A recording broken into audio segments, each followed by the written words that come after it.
I just got back from a pretty good interview, so I'm probably still riding that high. Hopefully, I get a job and stop being a lazy bum, meaning I write less, but hey, in the meantime, wouldn't it be funny if I wrote way too much? L for me tilde. So, the bandana D's. Most people know Kuma equals bear, but the other two were more fun.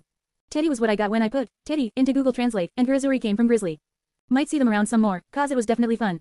TBH, I don't know much about karate or gang fighting, so I'm using YouTube and my imagination RN, but if you know better, feel free to smack some sense into me in the comments. Adios. Chapter 192, Cones and Pyramids. Chapter Summary. Naming is hard, alright. Chapter notes, see the end of the chapter for notes. The classwork was a lot harder than it looked. Eiko kept a finger trained on the current problem as she flipped around in her notebook, searching desperately for a formula that would make all these numbers make sense, but it felt helpless. The volume of a can of soda. How was she supposed to know the volume of a can of soda? She didn't even like soda. Was it a cylinder? No, it had that little curve at the top and bottom. Did that mean it was a pyramid and a cylinder? No, then it'd be a cone. But what if she was supposed to cut off part of the cone? She'd calculate the length of the cone, then calculate the length of the missing part and subtract that from the total size of the pyramid and add that to the cylinder. Wait, no, it was a cone. Not a pyramid, a cone. Why were all her formulas on different pages? Class could not get out soon enough for Eiko. She arrived early in the club room with her lunchbox set to the side, keeping her notes in front of her as she tried to piece her homework together through sheer grit. She could eat once she was done. Midoriya arrived at the crafting club room just a few minutes after lunch with his bag in tow. He'd gotten some good notes on the kendo club, and he now was time to form his thoughts so he could make a plan going forward. The kendo club itself was as bad as he thought it'd be. Most of the members of the kendo club just swung wildly with all their strength, even if it meant hitting each other. No posture, no form, no spacing even. He really didn't think they'd even fail at proper spacing, but it seems the kendo club was full of surprises. The kendo club door slid open and shut right behind him as he moved across the room silently, still wrapped in his own thoughts. The biggest surprise had been seeing Fairy and that girl's fighting styles. Fairy's fighting style, from an outside perspective, looked like complete horseshit. And Revenant was so sure because he knew the exact move Fairy had been doing over and over. Mindless violence. One of the first real sword techniques he learned, the overhead strike. Combined with the same innovation he made, repeating the attack over and over, but changing it from an overhead attack to a sideways attack. It shouldn't have been anything special, so how the hell did he lose to a move that bad? How long should the cylinder be? We're just gonna cut it off. The overhead strike got a lot of power from gravity. You swung downward really hard with the weight of the sword, super simple, and Fairy took that away by making the attack go side to side instead of up to down. That meant Fairy's attack wasn't like mindless violence, it should have been worse. He lost to a worse version of his own move. 4 centimeters. That's a lot of centimeters, right? Midoriya pulled out his supply of bamboo as he knitted his brows together, thinking back over the time he fought with Fairy. The kendo club president had just walked forward swinging, putting it all in from the word go. So was it just that Fairy had a really good pace? Was he so fast he overwhelmed him with speed? As if. They fought Maruko, and while her technique was dogshit, she was naturally way faster than them.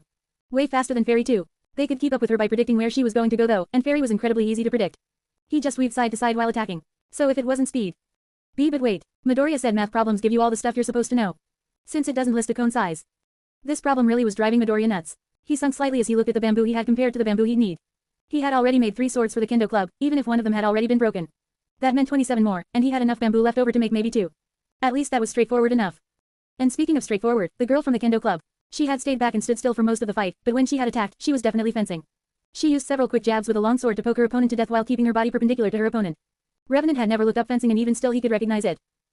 But why was she using fencing in the kendo club? Did they just care about it being a sword technique and call it good? Probably. Midoriya snickered, thinking back over the club. They didn't seem very formal, so that was probably it. Still, he might learn a thing or two from sticking around.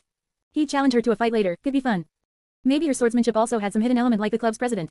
Revenant stroked his chin, trying to think back to what he'd seen of her style, but she only attacked for about 10 seconds. Quick staccato jabs, cut off from one another. Attack, impact, attack, impact. It didn't flow together like most swordsmanship he saw, instead stopping and starting over and over. Midoriya finished taking stock and pushed the box back into a cabinet, turning then to the table to have a quick break for lunch when he noticed Eiko, already sitting at that very same table, just noticing him. She glanced around before giving a small yip and raising a book to cover her already hair-covered face. Midoriya. That's me. He hadn't noticed her at all and thought she'd have finished lunch by now. He was running late and figured she'd be done already, given how quickly she usually ate her food. Midoriya didn't bother theorizing about it though when he could just ask. He walked over, adjusting his bag before letting it plop on the table and jumping into his seat. How's lunch? Confusing. Eiko calmed down quickly and picked up her chair, moving beside him. I'm having some trouble with the math and stuff. See, could you? Probably. Midoriya didn't need to hear the rest as he opened his bag and pulled out his lunch. He was well acquainted with being confused and was glad to help his friend out of it. Pass the paper and you get to work on that lunch. You've got 2 more hours before you're done. Yes, sensei. Eiko gave him a quick bow from her chair and grabbed her lunch from across the table, pulling it over, then tying her hair up so her mouth was hair-free while Midoriya flipped to the start of the homework, still confused why everyone kept calling him sensei. If he was going to help Eiko, though, he might as well give her his best and try to help her with everything. So he pulled a pen from his bag, put her paper between them, and got to work trying to teach her what their teacher didn't bother. An hour later, well past when lunch was supposed to finish, a very drained Eiko wobbled out of the crafting club, giving Midoriya a shaky wave on the way out as she made her way back to the classroom. Not that anyone would notice she was late, she didn't even notice. Lunch ended at 12:45, school ended at 2:35, and the students' attention span ended at about 8:45 when the morning bell rang. She'd be fine. Midoriya saw her off with his own wave, then massaged his hand and closed the notebook he used to explain all the problems they ran into. Seeing her off was less for her to get back to class and more so he could take a break. He was putting more work into getting Eiko through school than he did when he completed it himself. It wasn't a long break, with only a little under an hour before school ended and Eiko came back, but he'd take it. When she came back they could keep working on her homework. He really didn't need the help on making more kendo sticks. And speaking of those kendo sticks, Midoriya relaxed by setting up for the crafting. He went back to the cabinets and checked what he had, taking notes over it all for when he needed shopping. How much bamboo he'd need, how much suede leather stuff he had, why he had way too much of that stuff, and so on. With the prep work for after school finished, though, Revenant took a quick detour to lock the whole place up. The windows were sealed, the blinds closed, and the door locked up tight before he took out the cabinet's false bottom and pulled out a large duffel bag. He had 40 minutes to go, and it was time to get down to business. Midoriya laid out his equipment piece by piece on the table, taking his time to take careful note of any damage he found. He'd done this recently, sure, but maintenance was meant to be done regularly. Most of the checks were pretty quick. He didn't even need to put on the bodysuit to make sure it still worked. No damage, to the surprise of exactly no one, so he passed on to the next part. Beowulf wasn't looking too sharp, but he expected that. He had modified them just a week ago and only got real use out of them a few times, so there was no telling what flaws were in his design that he hadn't noticed. The damages were nothing major, like the wiring for the quirks breaking again, but he'd have to work on the stitching again in some spots. Hell, it might be better off he tried getting a new type of thread, one that was a little more elastic. But how would he work with that? Maybe he should practice making something else with that elastic thread before he put it into his gear. Most of the damages were to the gauntlets, surprise surprise. Beowulf's boots never got smashed by punks on the street, blocked knives, or almost got shot, so it was no wonder that the body of the boots were fine. But past just the damages, Midoriya was also trying the equipment out so he could find any flaws he had while using them. In the case of the boots, bad ankle support that made him fall on his face. It was very hard to win a fight if you were tripping over your own feet. Right now was mostly just making notes. He didn't plan to go out that night. Well, he was thinking about it but could be dissuaded not to if he found enough problems. Right now was just about making assessments so he could pick up the stuff he'd need to fix his suit the next time he went out. In 20 minutes when school ended, Eiko came back, and they left to pick up the stuff to make kendo sticks. Midoriya wrote his notes down in hero analysis for the future number 14, over top and beside the original drawings for this outfit. He wanted to keep all his vigilante information in one place for ease, and keeping it all in the bag was a safe place. It already had his prints all over it, so if anyone found the bag he was fucked anyway. But pushing past that fun thought, Midoriya continued to run through his equipment. The bulletproof plates he kept in his jacket weren't broken, the pockets he installed were holding up pretty well, and there was no real damage he could see. His holsters were doing fine too. He used a shoulder holster because it was what he stole and what he was used to, but it was also pretty good because of his swords. He could only keep so much stuff on his hips, and it was good to split some of that stuff up. Since he hadn't been the one to make the harness, it looked pretty sturdy, but you could never be too sure. He still remembered his first arm guards. His belt was a different story. When he and Eiko brainstormed ideas for his boots, he had planned for the boots to connect to a belt to hold them in place. Eiko had mentioned some kind of military belt for that, but he never heard the end of that. Maybe Mao did have some good stuff, and he sure as hell hoped the main man did because Midoriya tried to botch together his own belt in the meantime and it sucked. All it did was connect to the boots. Didn't help him hold a sword, didn't hold his first aid kit, just held up the boots. His old belt had been way better, but Yamato had cut it to ribbons, so either he needed to steal a new one, fork some cash over, or just get gut and practice making belts till he had something presentable. Midoriya wanted the fourth option, where Mao gave him a better belt and he just had to treat the guy to some food, but on second thought that might wind up more costly than option 2. Decisions. As a final note to end on, Midoriya inspected his old bandana. He hadn't used the thing throughout almost all of his vigilante career, from Ranger's mouthpiece to Kenzai cover. And it looked old. It was stained in several places, with small tears and rips. The edge of the fabric looked a little frayed, but it was still manageable. The main problem wasn't how torn up it was, but how dirty it had become. Midoriya's keen eye could pick up the bloodstains hidden in the dark fabric and his memory remembered how he kept getting it there, mostly through minor injuries he'd taken or given. That he was just gonna take home to wash. And that was it. Midoriya put the rest of his uniform away, locked it all up, then opened the club back up. He wasn't going to try doing major work with only 10 minutes to go until classes ended, especially with how fast Eiko could run when she wanted to. Midoriya pulled back the blinds and opened the windows, then felt the heat and decided to close the windows and the blinds. Seriously, how is it so hot? Shouldn't fall be coming soon or something? This just felt wrong, but maybe it was the building. To stay in line for a building that didn't even have electricity in all of its rooms, the AC was on the fritz as well. Now that didn't matter in the spring or over summer break, but now that he was stuck here for summer proper he felt like he was gonna melt. He hoped that it was just something small like the AC unit had its power cut, but with all the broken windows in the extracurricular building, he wouldn't be surprised if Ishiyama cut their losses and cut the AC to this place entirely. Not like anyone besides the crafting club was using it, anyway. Midoriya glanced at the doorway, thinking of going on a scavenger hunt for the AC control pathing but just waved it off. He'd just put in a complaint later personally and asked the teachers. It might not have worked in Aldera, but he might as well take the easy way out when it was right there and try the harder path later. Midoriya wondered if he had any papers for fixing that AC. Now, if he had to spend a couple of hours just looking for a paper before he could file a notice, then he'd just do it himself, but he had a few papers lying spare. Thunk tilde. Midoriya glanced up as something hit the locked door, immediately tensing up. Now what was that? Eiko looked over her classwork one last time as the bell for school rang, smiling. While she still had a long way to go, she was definitely a lot further along than when she first started. Every step was a good one. Now that she stopped worrying so much and tried to look at the problems as simply as possible, it seemed a lot easier. Of course the problem in math hadn't been asking her to find the volume of a soda can wasn't asking for part of a cone or pyramid combined with a cylinder, it just wanted a cylinder. She smiled to herself as she packed all her notes and books up, sliding everything atop her desk into her duffel bag and then zipping it up. Today had been a pretty quiet day, but it was still fun. She studied, she worked, and she got to spend a little time with her best friend.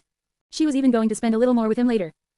The classroom was relatively empty when Eiko left for the crafting club, with only a dozen or so people still in there. They all had a pretty classy sense of fashion, loudly talking to each other with big motions. Even with so many people, they still seemed so close. Those people were pretty impressive. Eiko only stayed behind to stare at them for a moment before moving on her way, amazed over all the things people could bond over. All those girls and guys coming together over fancy fashion, just she and Midoriya came together with crafting. Eiko skipped through the halls, thinking back to her last conversation with him. He had finally brought up another crafting project, making a whole bunch of sticks for another club. It seemed like a nice gift, but she wasn't quite sure what they were for. Maybe it was a sport, so you had to give one to every member of the team. Eiko shrugged it off as she went building to building, entering the much more quiet and much more empty extension building. She'd ask later what the sticks were for, simple as that. Eiko made her way to the crafting club room, the furthest room to the right. She grabbed the door and walked in. Thunk tilde. Eiko's head painfully bounced off the door as she tried and failed to open the door, causing her to fall backward in complete surprise. She rubbed her head and glanced up from the floor at the door, confused. Was it stuck? Locked? Huh. A voice came muffled from the other side of the door. Midoriya, so that meant the door couldn't be locked. Why would Midoriya lock himself in? That meant. Oh no. Eiko stumbled to her feet and pulled on the door, but it was stuck fast. It wasn't moving. If Midoriya was in there was no way it was locked. That meant the door was stuck. Midoriya, that door's stuck. Are you right? What do know? The door was probably stuck because she slammed it too hard when she left. Eiko was mortified at the thought as she grabbed the door again, pulling frantically to try and get it unstuck. Don't worry, Midoriya. I'll get you out. Eiko tried her best to calm Midoriya down as she shifted her position. What? Eiko took a deep breath and planted her feet, grabbing the door handle with both hands. If she couldn't get the door open, she'd just rip it straight out, like a fireman or something. She took one last breath in to try and calm down, failed spectacularly, and leaned back as she yanked the door wick slid open easily, causing her to go flying back as she basically threw herself with all her strength to the side, crashing on the ground. Midoriya peered out through the door, looking extremely worried as he glanced at the door and then at Eiko, panting slightly like he was out of breath. Are you alright? Eiko sat up off the ground, brushing the back of her head and noticing bits of tile in her head. It looked like she got too spooked and accidentally broke the floor again. Yes, I'm fine. Yes. Are you alright, Midoriya? She hurried off the floor and moved back over to the door, checking it quickly while Midoriya moved out of the way, stepping back further into the clubroom. I'm fine. I just jimmied the door a little. The door didn't look too bad. At least, Eiko didn't think the door looked too bad. Was it bad? Did I break the door? Midoriya. Midoriya seemed a lot more casual now, still slightly out of breath like he just sprinted, but he was calming down a lot now. He strode over to the door, checking it, then checked the frame. If the door got stuck, it probably got stuck on the frame. Why didn't she think to check the frame? Looks fine. Don't worry about it. Midoriya opened and shut the door a few times to make sure before turning heel and walking into the club. Come on, it's already crazy hot. I was just filling out a notice for it. Eiko glanced between him and the door, surprised how quickly he was over being stuck in the club room. Are you sure you're alright though? I'm a little toasty, but that's it. Midoriya shrugged it off as he pulled out a chair for her, then sat down again and got working on that notice again. Maybe we should buy a fan or something, cause this heat is ridiculous. As Eiko calmed down, she finally did notice the temperature in the classroom was pretty high. She moved over to the desk, a bit more cautious and timid as she took off her two jackets and sat down. She was wearing her school uniform, or at least, what she thought the uniform was. She had a gray button-up shirt with a golden one stuck to the collar to show her ear. It was supposed to be short-sleeved, but she had opted to keep using the long-sleeved version from their winter uniform. She was also supposed to be wearing a skirt, but that didn't have any pockets, so she instead wore cargo pants. They were baggy, and had a lot of pockets. And fun. But now it seemed kinda hot. Eiko stifled a yawn, looking over her stuff. While she was always a little chilly in the mornings, it was so hot now that she thought she might bake too if this went on for too long.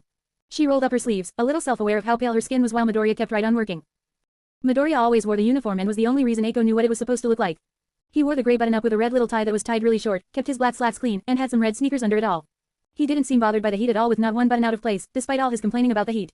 But maybe that was because she stuck him in the room for an hour. Eiko scolded herself fiercely before suddenly, eek. Eiko sprung up suddenly as something cold touched her neck, shrieking as she grabbed her neck and looked around.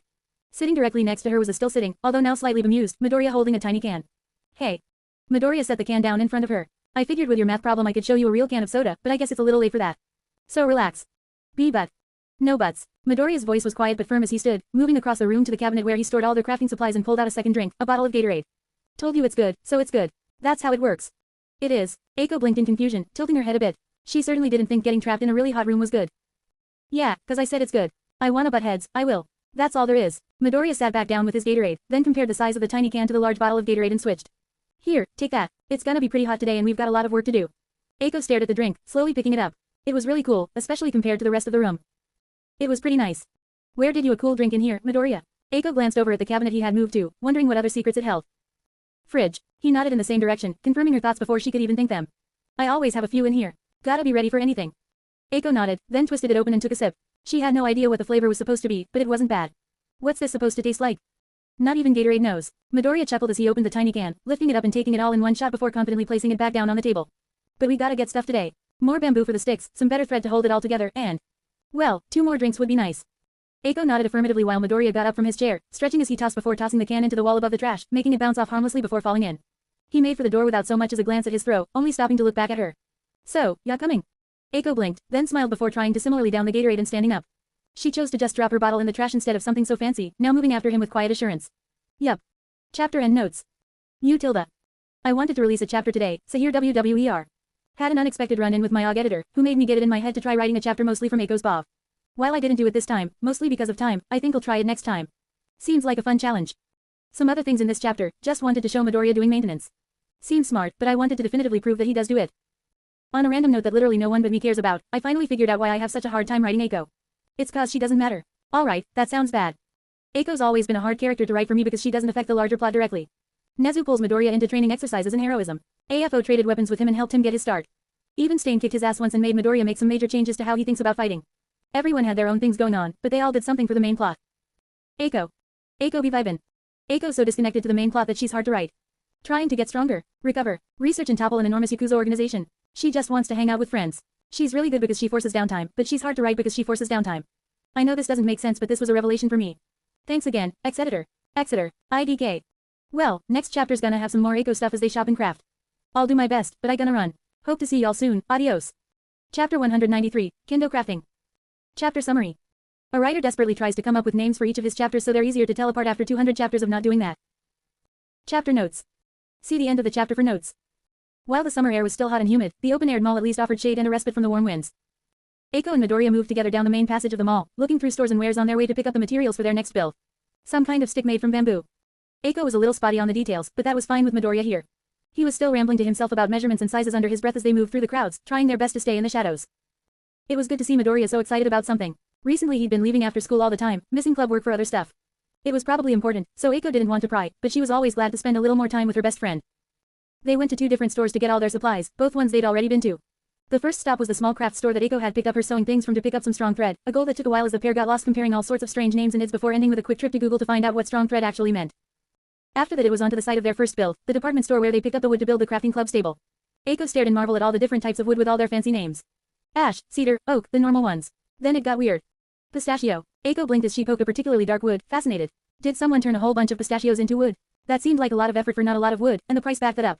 It was far more expensive than the more normal ones too. There were a few other weird names. Paulownia, seemingly the fanciest version of Paul Eiko had ever heard. Greenheart, a not particularly green wood, looking especially strange next to an actually purple wood called Purple Heart.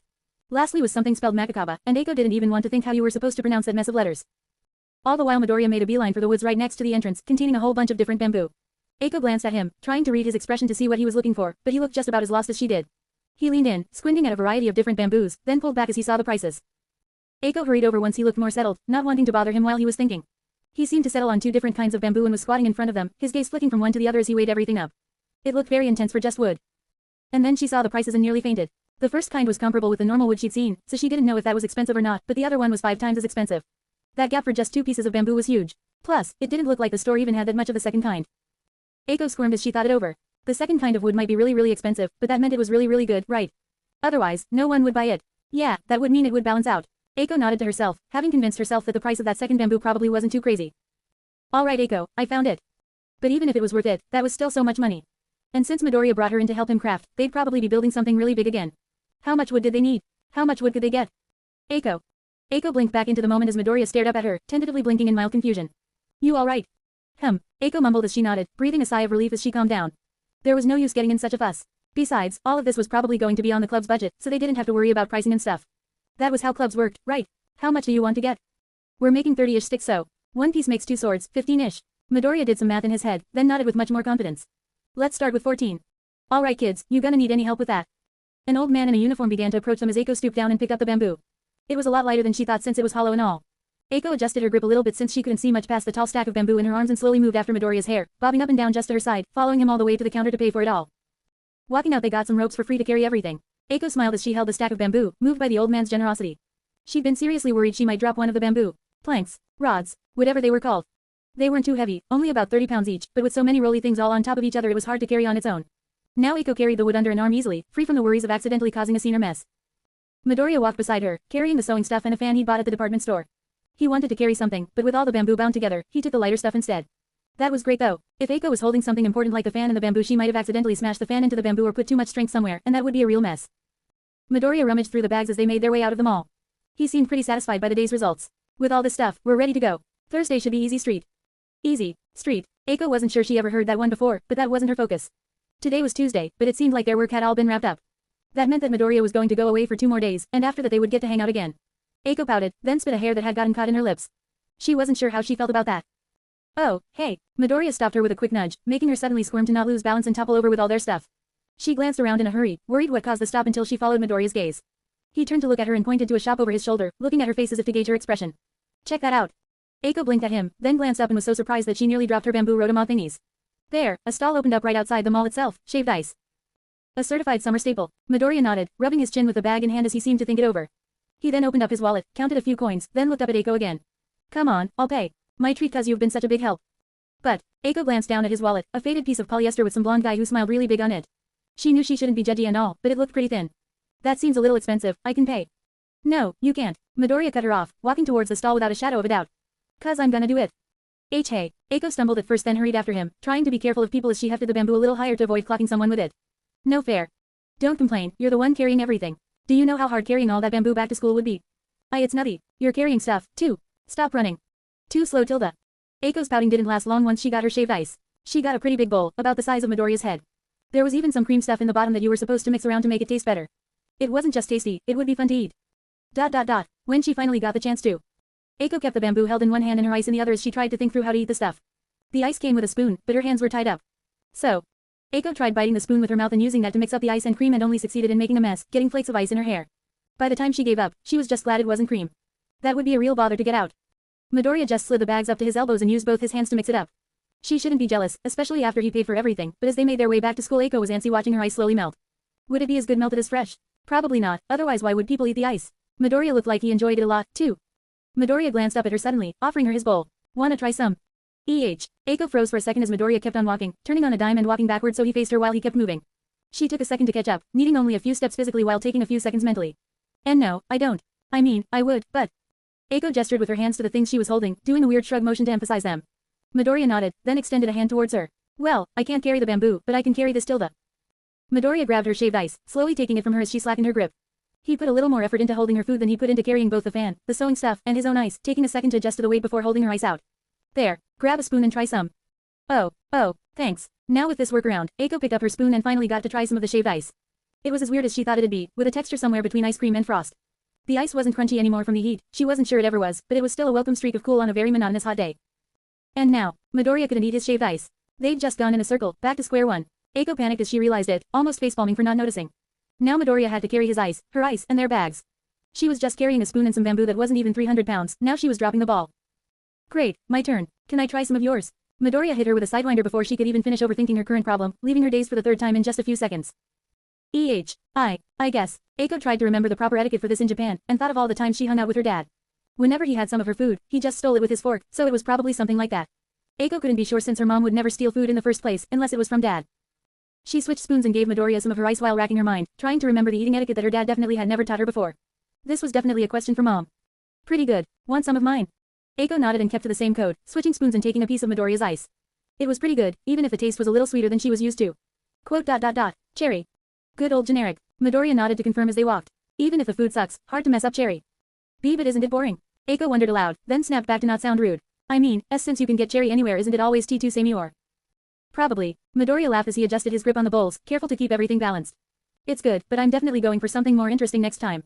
But you, what's with that flavor? Way too bitter for a dessert. Eiko blinked then puffed up, faking being angry. Hey, cranberry isn't that bitter. Face the music, Eiko, it tastes like medicine. Says generic man. You know how many medicines taste like cherry? Oh, Midoriya slowed his walk ahead of her, glancing mischievously over his shoulder at her. His smirk had a little tooth did as he spoke back to her. How many? Eiko rapidly cooled down as she tried to think of all the medicines she had over the years that tasted like cherry. Maybe 2, 3. She wasn't much of a cherry person, and she always took blue raspberry over cherry, but that didn't make her point. A lot. Eiko said with more confidence as she tried to keep a more steady pace with Midoriya, moving down the road right beside him. Soon they were at the school. A lot of people had already left so long after school, with the school not having many clubs and most people skipping over the ones that did exist. Like the other people in the crafting club. Eiko had been in this place for months but she still couldn't find her 2 senpeis, Deku-san or Kachan-san. That second one was a kinda weird name though. Eiko wondered a little bit about suffixes as the duo made their way into their own building and club room. It was still pretty hot, but time had tempered the heat down from unbearable to just awful. Still, at least they had their ice. Put the bamboo down by the other stuff. Midoriya gestured to a corner of the room as he placed their ice on the table, then plopped the bags down once his hands were free.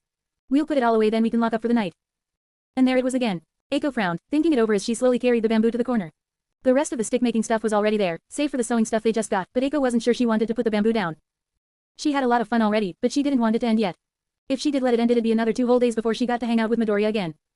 So, she slowly put the bamboo down as she organized her thoughts. She had a bad habit of rushing through things as she tried to pace herself, thinking it through. Midoriya helped her out a bunch, and not just paying for her ice. He helped her with her homework, he studied with her, and he helped her when she wanted to stitch stuff together. Eiko bit her lower lip as she reflected back. What had she done for him? Carried some wood at best, screamed a lot and spooked him with her quirk most of the time. It wasn't very even. She arranged the wood neatly against the wall so it wouldn't stick out and no one could trip over it, then looked over her handiwork. She glanced back at Midoriya, working quietly but calmly to set up the fan they bought. It was a large shop fan, a big plastic box with a metal fan inside. Midoriya was contending with trying to get it to blow onto the table and was currently moving around the room, trying different angles. It wouldn't be a big problem for him. Midoriya was hardly ever in the club, only coming every other day now, and even still he was setting up the fan. The weather in 2 days was supposed to be cooler, with the heatwave coming to a peak tomorrow and ending the next day, but even still he was setting up the fan. Eiko glanced past him to the clock. 4:56, school got out about 2 hours ago. They spent 2 hours just walking around town already, grabbing things. That was way more than most of the clubs, going off the echo in the halls. But, hey, Eiko spoke up tentatively, adjusting the wood a little this way and a little that. It was easier to talk with something to concentrate on. Midoriya. Midoriya affirmed, not looking up either. He scooted the fan around and took a step back, checking the angle and trying to feel the breeze before coming back in and making a few more adjustments. You need something? And not really. Even if Midoriya's tone was soft, Eiko still jumped a little. She moved the wood a little more, checking the knots in the ropes. Yup, those were knots. Not a clue what kind, but they sure did look tough. She poked them. Kind of. Alright. Midoriya added that as he fiddled more with the fan, sliding a few boxes underneath it. With a little elevation it should be better, but the question was how much. 2 boxes. 1. Eiko tried to start something but just let it trail off. The ropes weren't evenly spaced on the bamboo, so she moved them around. Midoriya let the quiet hang while he switched the boxes around, then switched which boxes were around. If the boxes he had were no good, he'd try a few other ones sitting around the room. Maybe use one of the old desks, there were plenty of those around. Wanna build. Eiko did her best to spit it out, playing with the tail ends of the knots. So far though, she'd only spit out a few barely coherent words. Today. The stick things I mean. Eiko let it trail off, still staring at the wood. She wasn't sure if she should look over her shoulder. She definitely wasn't sure if she could. You want to get started on the kendo sticks today? Eiko nodded, taking her hands off the bamboo to rub her knees. She'd been kneeling over the bamboo for a while, but her panic was keeping her knees from getting sore. It was a weird thing, her quirk, always seeming to help her out at the weirdest times.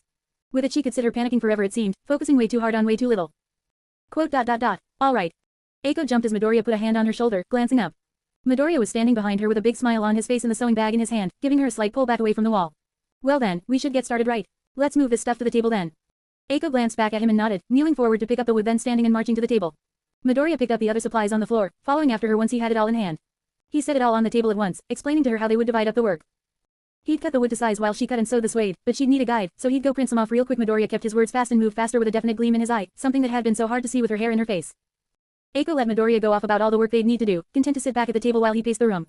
Even if it had been hard to see Midoriya's energy with her hair as it was, she still liked it. After all, she'd be really embarrassed if anyone could see how much she was smiling. Chapter End Notes. You thought the dialogue was the hardest part, but it was me, the pricing. Oh, Madoke is this rare more expensive type of bamboo used to make shinai kendo sticks and it's more durable than normal.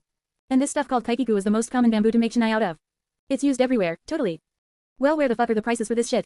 Who the fuck knows? God, spent way too much time going in circles for this shit with no results other than 10 different websites telling me the same fucking thing I already knew. If kaikiku is so much cheaper, why can't I find anyone selling the damn stuff? Yeah, I know that's not what you expected coming off that feelsy chapter, but fuck it. I wasted hours trying to find those prices, and I found bupkis. Anyone know the price of kaikiku and Madoke? Feel free to shout it out in the comments so I can get some actual ratios in the chapter. Writing this chapter was way easier for a really stupid reason, music. I usually don't have good happy floaty music to listen to when writing Eiko except for one song, and if I listen to that song on loop for the hours it takes me to write I'd go bonkers. So instead I found a channel that just produces copyright-free lo-fi music, meaning I had hours worth of slightly different sounding music with a good vibe. Finally, Eiko could pop off. Easy money. Not sure on the vibe of the chapter though. This kind of stuff is my jam to read, but reading and writing are entirely separate wheelhouses. Also, I have no idea what a wheelhouse is. I was going for what I mentioned last time, an entire chapter from Eiko's Bob. That made it way easier to keep the tone in one place by a landslide. From there it was less about what they actually did and more the vibe they gave, two amigos kind of awkwardly hanging out. Once again, my bad dialogue comes to bite me in the ass as I can't think of good banter. Big L. But hey, shout out to my amigo the Ebony Bird of Doom again for editing this chapter. She's edited this one, the last one, and way more than that. I want to say she's edited the last 20 chapters. IDK, she's been doing this for a while but my pace was so slow I'm not sure how many chapters I've written with her editing for me. Also, to further say what she does, the Ebony Bird of Doom is also a writer on this site. She's writing an X-Men fanfic based on X-Men Evolution, the 2000-2003 one, so go bother her. She puts actual effort into planning her stuff and releases a chapter on a weekly schedule, plus has some chapters pre-written for sanity's sake. She's never gonna read these notes though, so she'll never know I'm throwing her into the fire. Ha. Thought I would have done that sooner, but oh well. L for me. One last thanks to her and a thanks to you for reading this. I got to learn a little more in writing this chapter doing research into making chennai, and now I know what chennai are called. Now you have to know what chennai are called cause I spent literal hours I'm never getting back looking for the prices for 2 stupid fucking woods, and all I got out of it is what a chennai is instead. Now, till I butcher another chapter. Adios amigos. Chapter 194, Vigilante Life. Chapter Summary. Someone created a Discord channel for this mess. Big thank to Koa Delesi for making it, here's the link. Chapter Notes. See the end of the chapter for notes. All of Ishiyama High School was settling into a peaceful quiet. Most of the students had gone home for the day, the teachers had left the minute the last bell rang, and the gangs that circled the city had moved on to better things as the sun began to disappear behind the cityscape, dyeing the skyline orange and red. But one room was still active in the summer swelter. In Ishiyama's extracurricular building, a few rooms still had some people in them. One of those rooms was the crafting club, home to 2 dutiful students. Well, to call both dutiful might have been a stretch. Eiko helped Midoriya put everything away, sorting the bamboo and strips he cut while he handled the suede and patches she cut. Eiko easily carried the large amounts of wood like they were cardboard while Midoriya neatly folded and tucked everything away, coming together at the end to look over a job well done. While they had only put together a practice stick that day to make sure the guides and measurements they were using worked, in just one afternoon they had enough suede patches to make 6 swords and enough bamboo strips to make another 6 after that.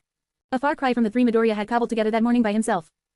Midoriya sighed, smiling with satisfaction as he locked up the cabinet and followed Eiko out of the room, through the halls, and into the sherbet sunset.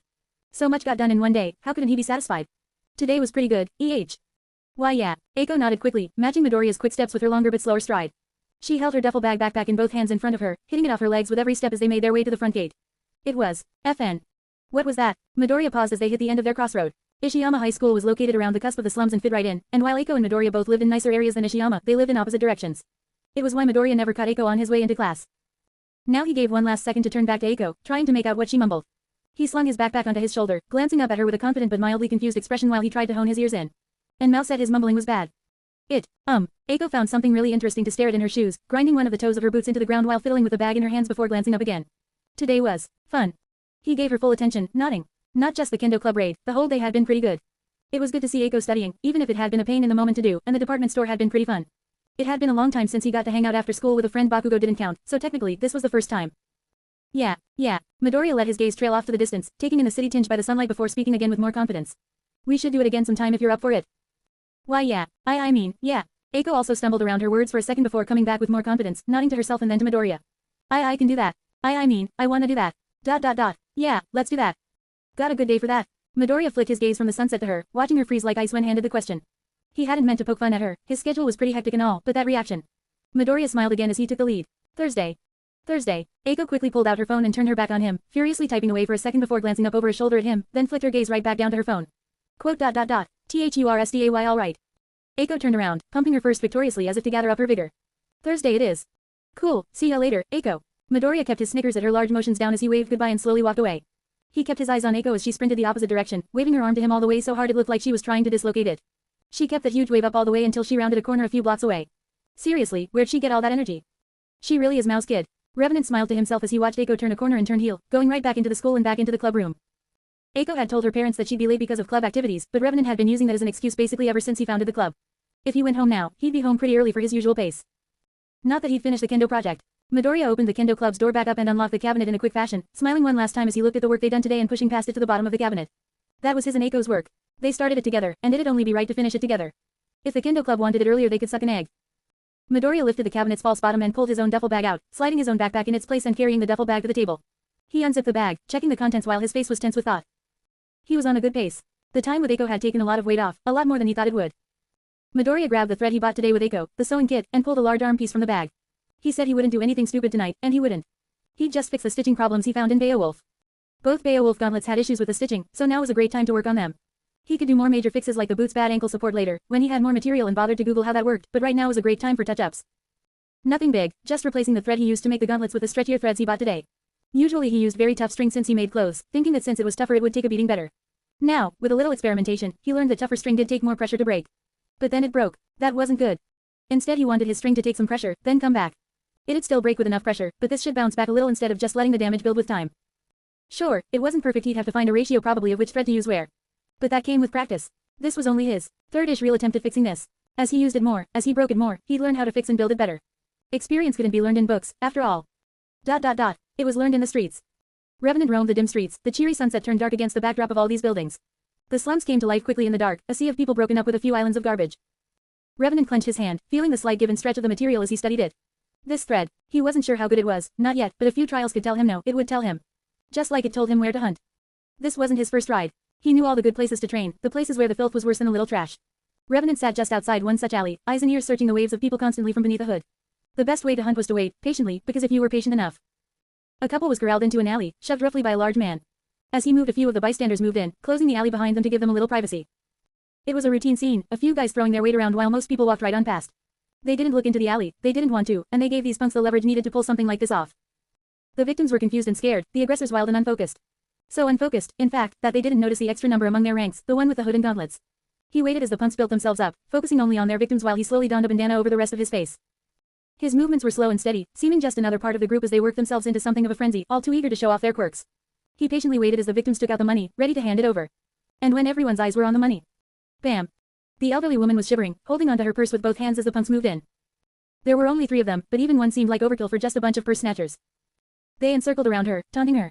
The woman's gaze flicked between the 3 quickly as she tried to avoid them, backing into one and then jumping into another as they moved around her to close off any hope of escape. It was a lot of work for something as simple as snatching a purse. Maybe it was to ensure a little fear, to buy themselves some time, but whatever it was, it fixed their attention on their woman. They kept the net close as they focused in on their current victim, unaware that something else was closing in just behind them. Crash tilde. The Yakuza glanced over the merchandise, using a small flashlight to check the color and granulation. There was never much to look at, but in this business, especially this deep in, the merchandise had to be good. Where'd you get it? The Yakuza gingerly picked up one of the packets of stardust, shaking the packet a big while holding it up to the light. It didn't take a genius to know that a drug was only as good as its source, and if the source was too shaky, the product would follow. In-house. Ever since Dotson Lovers closed shop, the trade's been pretty open. We got a guy who did it in the States, set up a little lab. The dealer shrugged it off. You should come by sometime. It's a nice little place. Sure it is. The Yakuza opened one packet, pinching a little between his fingers. The coke looked good, but looks hardly mattered, especially to the nutjobs who'd buy it. Still, the drugs affected the turf. If Shihasakai was known for bad product, it'd be him getting carted off on the streets in little bags. You cut it. Do we cut it? Of course we do. What do ya think we are, a bunch of morons? The dealer was a little abrasive. This meeting wasn't taking place in somewhere safe, like one of the Shihisakai safe houses or establishments. This wasn't even a checkup in the streets. This was supposed to be a deal to distribute some of the cocaine out to a large supply of buyers, a deal that had been crashed quite a few times over the last few weeks. Do we fucking backquote cut it? You want a guy O-ding after one fucking hit cause he can't fucking count. We make sure that shit never happens. Just checking. The Yakuza was there to serve as protection for the same reason he was investigating the quality of the coke. Criminals getting whacked on Shihasakai turf didn't send a good message, so he was here to bolster them. Not that here was anything impressive. This was just another section of slums in some city or another, they were all so similar. They were doing deals in a rusty old playground, sitting pretty in the abandoned park surrounded by cheap peeling paint and filth. The Yakuza snapped his fingers, creating a small fire to light his cigarette. The upper brass might have cared a lot about cleanliness and shit, but down in the streets, something had to take the edge off. He offered a light to the dealer who gladly accepted, the two sharing a smoke in that dingy dim park. It wasn't just these two criminals feeling the edge. All of Japan had entered a strange charge running under the surface, tension going tighter like a noose. It was that same edge that drove up the drug trade, though God only knew who found common cocaine. The Yakuza assumed people would have turned to weed, but with junkies, why bother trying to think it through? The dealer glanced around. Even the cigarette couldn't completely take the edge out of his voice, the way his voice was quiet yet strained. The park might have been abandoned, but these whole slums had seemed possessed these days. Quote. You think it's coming? The Yakuza took another puff from his cigarette, checking the time. The appointment was in just a few minutes, or so he thought. It was hard to read with his whole arm shaking. Quote. Heroes did a sweep yesterday. No nomus are in Mustafa unless they can crawl out of walls. Quote. That's good. That's good. The dealer nodded, taking a little solace in the Yakuza's words. That was what the Yakuza was here for, after all. Just the sight of him provided stability, it gave the criminals confidence. As long as the Yakuza stood, it wouldn't all go to shit. Not yet. So when's the distribution train coming? That was why it didn't matter how scared the Yakuza was. As long as everyone thought he was confident, they'd be fine. So he made conversation to try and take his mind off the way that the shadows leered around him, the way that something seemed to be watching them, and the wind that sounded scarily like some monster's rasped breaths as it blew through the broken buildings. In just a few minutes, the dealer reaffirmed what the Yakuza already knew, taking a second to reorganize the boxes of product. The light from his cigarette cast eerie shadows across his face as he lined the boxes up on a bench, counting them over a second before his head snapped across the park. The Yakuza's head snapped over as well as something broke the quiet of the night, footsteps. He stepped on his cigarette and forced his way forward, tensing his hand as warmth flooded down his hand, creating a reddish glow beneath his skin as he readied his quirk. He pushed past the dealer, standing in front of him defensively while he lit up his hand for light and protection. He shoved his hand forward, trying to burn through the dark as he squinted, peering forward. Who's there? Peter Pan. A voice petered through the dark, a little hollow as a small but well-cloaked man moved forward. Nobody here wanted to be recognized off the street, after all, so there was a little ambiguity to it all. The Yakuza didn't flinch, waiting for the dealer to speak up. He's good. And once they got the all clear, the tension deflated, the Yakuza flicking his hand down as he deactivated his quirk. The newcomer and the dealer shook hands, making no effort to pay attention to the Yakuza as they found some comfort in each other. There was a sense of security in numbers, and as the distributors came, the atmosphere of the park became more rugged and loud. It wasn't exactly friendly, but compared to the chill of being all alone in this dingy park, it was welcome. In just a few minutes the men came together, moving away from the park itself to the bench with all the goods laid out. With most of the buyers there, they began to get down to business, all being eager to be out of this wretched place. With their fear mostly behind them, the men talked money around the moonlit bench. A common buying price wasn't established for goods like these, so it had to be argued out. The debate wasn't heated, not with the Yakuza there, but it was fierce. Not everyone would be taking home the same amount of coke, and not all of the coke would be going out. That gave the buyers a little leniency, since Stardust not sold might as well have been sawdust for how useful it was. The dealer had the supply, though, and he had the final say on a deal. The two sides had their own little battle, but apart from them was the Yakuza. As long as nothing got physical it wasn't his problem, but keeping an eye out was. This shitty city was overflowing with heroes, and even a shitty hero could be bad news. That was why he stayed a ways away from the buying and selling and was stuck staring into the dark, with nothing but his third cigarette of the night for company. Aside from the dealers doing their business, this side of the slums was pretty empty. The bums knew to make themselves scarce when the Yakuza showed up, as they should. Those useless pieces of shit only got in the way of business, a bunch of neverwheres who stuck to the streets like stains. But without them, the Yakuza couldn't help the slight shiver despite the sweltering heat. Even without them, he could feel something wriggling in the back of his mind. It was like something moving, forever just out of sight. A slight sound that was just a little too quiet, a sight that didn't quite fit in, always a little off. And he couldn't figure out, who's there? He snapped around, his footsteps cut through the night, torching his cigarette for the second time that night as he held up a hand to check. But even if he could check, it was just another guy in another big fucking coat. Seriously, in this heat they all looked hella suspicious. The man shuffled forward, his movements slightly irregular as he limped. Was the heat seriously that bad? Then, without moving his head, a voice sprung out of the night. A woman's voice. Devil tilde doll tilde. Quote ... What? The Yakuza blinked in complete confusion as the stranger took a few more steps forward, then doubled over before collapsing from a sharp kick to the back. What do you mean what? You stupid. Standing behind him was a woman, just a little shorter than the man had been standing. She wore a simple tank top, loose pants, and flats. There was some kind of mask on her face, but in the shitty lighting, it was impossible to make her face out anyways.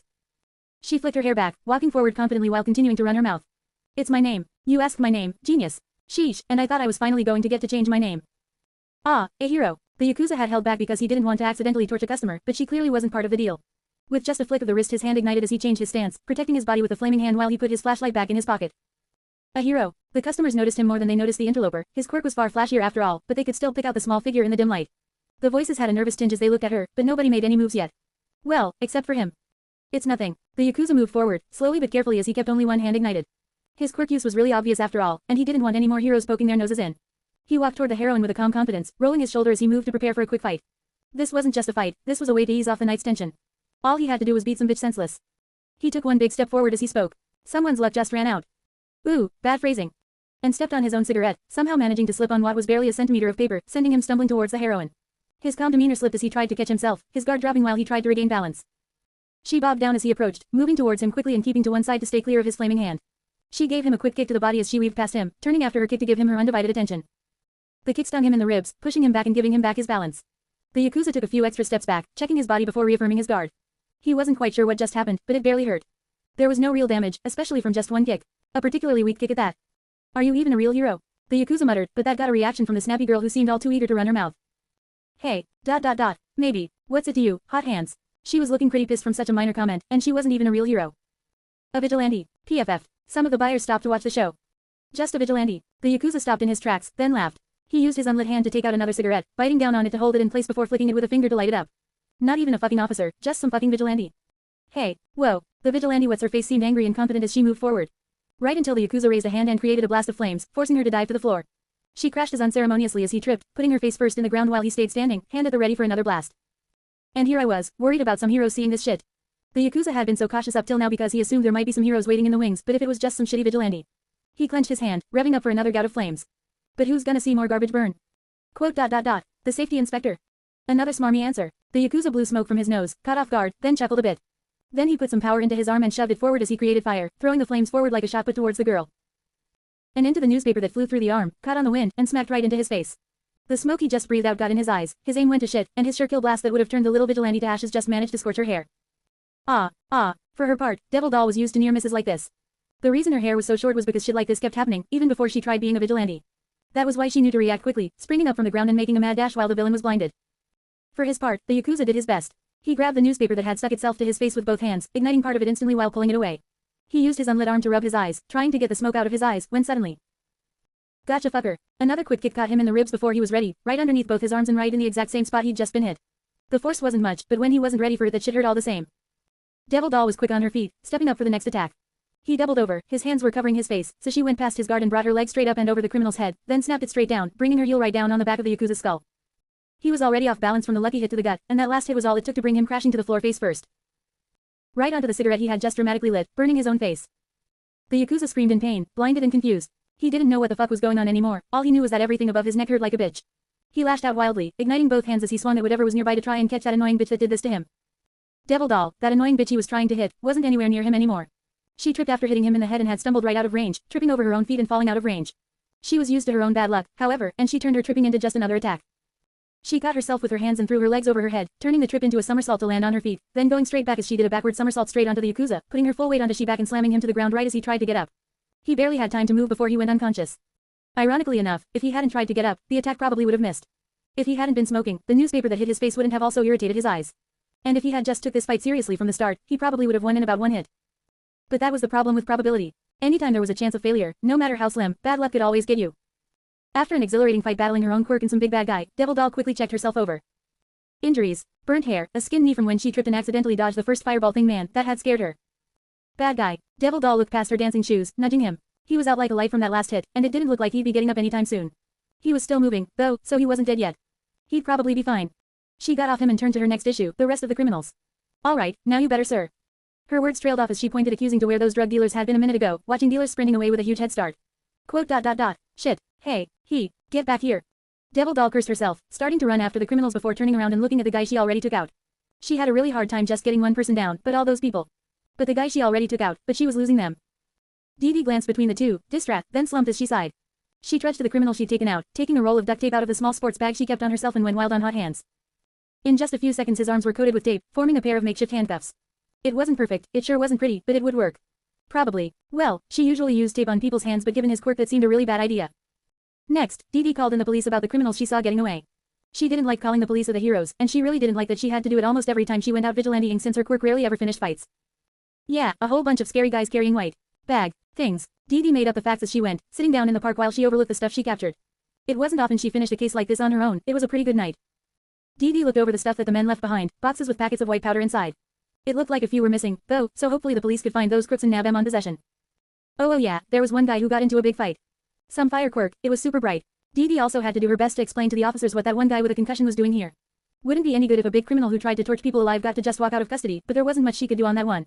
He was fighting someone, but when I got closer, he was all taped up and the rest of those criminals were running. Alright, and did you see who he was fighting? The police caller kept it straightforward, probably filling out a report now. Perfect. I didn't get too close until it was over, but yeah. Devil Doll rubbed her nose with a cheeky smile, taking a little pride in her work. She beat the big guy after all, with her own two hands and her quirk. It wasn't often that a vigilante won in a straight fight with a real criminal after all. Can you describe them? Devil Doll nodded, rocking from side to side on the bench with a smile on her face. Yup Tilda. She was a girl with long hair, baggy pants, and a tank top. I didn't see her quirk, but she made the fire guy trip a lot. She gladly cut out the 2 times her quirk tripped her up, pressing on. She announced her name after beating up the fire guy. She said her name was. Just a moment, miss. You said the woman had long hair. What color? The police person interrupted her, probably on command from someone looking over the report. Devil Doll took a deep breath to clear her head, then nodded even though no one could see her, running a finger through her own short hair. That fire quirk ensured it was just a little shorter now. She was going to have to get another haircut so it didn't look suspicious. Yep, the woman had long hair. It was hard to see what the color was though, I think it might have been. Devil Doll glanced at her own hair. Orange. Quote. Pink. Anyway, she said her name was Dev. We have a record on her. Miss Fortune, a vigilante operating in the Mustafa area. Thank you for your cooperation, miss, and sit tight. The heroes are on their way. And with that the police on the other end suddenly ended the call, leaving Devil Doll, or as the police nicknamed her, Miss Fortune stuck hanging as she stared daggers at her phone. Miss Fortune. Miss Fortune. She slowly stood up from the bench, now still as a statue while staring straight through her phone. Miss Fortune. God damn it. Little Miss Fortune nearly lobbed her phone across the park as she shouted, still pissed off at the name the heroes gave her. You know how many people have had the name Miss fucking Fortune? 7. Fucking 7. You're not being clever anymore. Miss Fortune, as her name had been for the last 2 years of her vigilante career, worked her anger out by stomping on the bench for 1 minute and then hopping around on one foot for the next 2. It seemed no vigilante ever got to pick their own name and were stuck with whatever garbage the Hero Association pulled from the trash. Well, technically, it's recycled. After all, they keep reusing it. Miss Fortune managed to smile, but with a slight twitch in her eye, it couldn't hide just how pissed off she was. She'd been trying to change her name ever since she got it. She told everyone she helped, the villains she fought, and the heroes who tripped over each other when they came to arrest her. But it never stuck. Suckily, Miss Fortune put her phone back in the small sports bag on her back and looked over the scene one last time. The heroes would be coming soon, so she needed to disappear like her hopes of rebranding, but that was no reason to do a sloppy job. Miss Fortune lifted the big guy and dragged him over to the drugs, moving him out of the road just in case of any accidents. It took a while since he was so big, but it was better safe than sorry, right? She dropped him beside the drugs and wiped the sweat off her head, looking around for any other problems. So what's going on in this neck of the woods, Tilda? She was cut off by a chilling voice that froze her on the spot. She slowly looked up, feeling herself break out in a cold sweat just looking at him. Another figure walked on the scene. He wore a large yellow puffy jacket despite the balmy weather, sauntering over with his hands in his pockets as he slowly took in the scene. He wore sunglasses despite the darkness of the park, peering just over the rims to take in the scene with a smile a little too big for a normal human. He took in everything about the scene, from the swing set swaying in the breeze to the broken windows of the surrounding buildings. He took everything in as he moseyed over. Except for one thing. He didn't have to look at her though. His presence alone seemed out of place, like a tiger locked up with a mutt. He didn't even need to pay attention to her to send shivers down her spine. He moved across the scene at his own leisure pace, only stopping just in front of her to start talking to the guy she knocked out. Kai tilde, you sleepy. He glanced up at her with a smile, talking a hand out no, taking a mess of tentacles out of his pocket to point down to the unconscious criminal. Sleep in backquote on the job, what a punk tilde. Miss Fortunate had managed to take about 2 steps back since he'd shown up, and one of those was definitely from her quirk. She took a third stumbling step backward as his other tentacle suddenly sprang out with a knife, going straight for her stomach. What started off as a stumble turned into a spin as Miss Fortune turned her entire body, letting the attack pass her by without a scratch before continuing the spin and popping her leg up, trying to hit the villain with a sweeping kick to the head. The villain peered over his sunglasses at the attack, still smiling, then slid backward out of her reach, letting the attack pass him by harmlessly. Miss Fortune recovered from her kick, taking a few more steps backward now that she was active and moving while the villain laughed. Man, Kai, you be slippin' backquote. Wait till Theodoro hears about this tilde. The villain laughed again as he adjusted his sunglasses, tossing the knife from tendril to tendril as he adjusted his posture. His entire form was slouched, reeling in the wind like he barely had any self-control. And then he exploded, his body going entirely straight as he snatched the knife out of the air and put his everything into a charging slash. He moved towards her quickly, drawing the knife across his body as he went to make sure a simple sidestep couldn't mess everything up. Plus, he was moving towards her, so jumping back wouldn't do anything. He had her. Probably. And probably was Miss Fortunate's specialty. The villain rushed towards Miss Fortunate right as the first villain finally began to wake up, causing his arms to move just a few precious inches. His arms, duct-taped together, formed the perfect obstacle to catch the villain's leg mid-lunge, slowing him just enough for Miss Fortune to realize he was attacking her and scramble. She couldn't go straight back and she couldn't dodge side to side, plus the villain was better than her. Way better than her. How did you beat someone like that? That was easy, you didn't. You ran the fuck away, and that was how vigilantes stayed alive. Miss Fortune saw the moment the villain stumbled and played straight into it, running right past the villain while he was focused on the body and before he had time to properly attack. His eyes flicked as soon as she moved and his hand was just a second behind, but the knife could only clip Miss Fortune's arm as she shoved past the villain and made a break for it the same way he came. If he was here for the unconscious guy, he'd probably stay with the unconscious guy. If he was here for the drugs, he'd probably stay and collect the drugs. Either way, there was no real reason for him to keep chasing her once she got out of his path. But that was the problem with probability. Anytime there was a chance of failure, no matter how slim, bad luck could always get you. Just as Miss Fortune thought she slipped out of another bad situation, a mass of tentacles grabbed her already cut arm and gave her one hard tug. With one motion he lifted her body off the ground and changed her direction, putting all that weight into her already injured arm before slamming her to the ground. She could barely even register what was happening, it was so fast. Alright backquote, I'll admit. That was pretty slick. The villain was still smiling as he lifted her up, dangling her off the ground still by her arm. He was a lot taller than he first looked, able to keep her completely suspended off the ground even while slouching. Given an arm for a getaway. That's a pretty good trade. If it worked. His voice hardened suddenly as he held her closer, his grip tightening to crush her arm while his smile finally slipped for just a second. But Miss Fortune didn't react at all, still hanging limp in his grasp. Either she was unconscious or more resilient than she looked. Either way didn't matter. The villain glanced at his subordinate, shaking his head as his smile returned. Still, you hurt the Shihasakai. Can't let that slide, can we tilde? Plus, if Kai's air, that means you trashed the deal tilde. He turned his full attention to her right as her foot snapped up, catching him in the side of the head. It was so sudden that it slipped right through his guard, causing his grip to slacken as he seriously stumbled back. Miss Fortune was used to falling, having done it thousands of times before. With her body completely relaxed she broke into a roll away from the villain, flipping to her feet in one flowy motion. The villain swung forward as her next kick popped off, a sudden strike aimed at the villain's ribs. He had rushed forward to try and hit her again and ran straight into the kick, giving it some serious power as it connected dead on with him. Then it went right through him.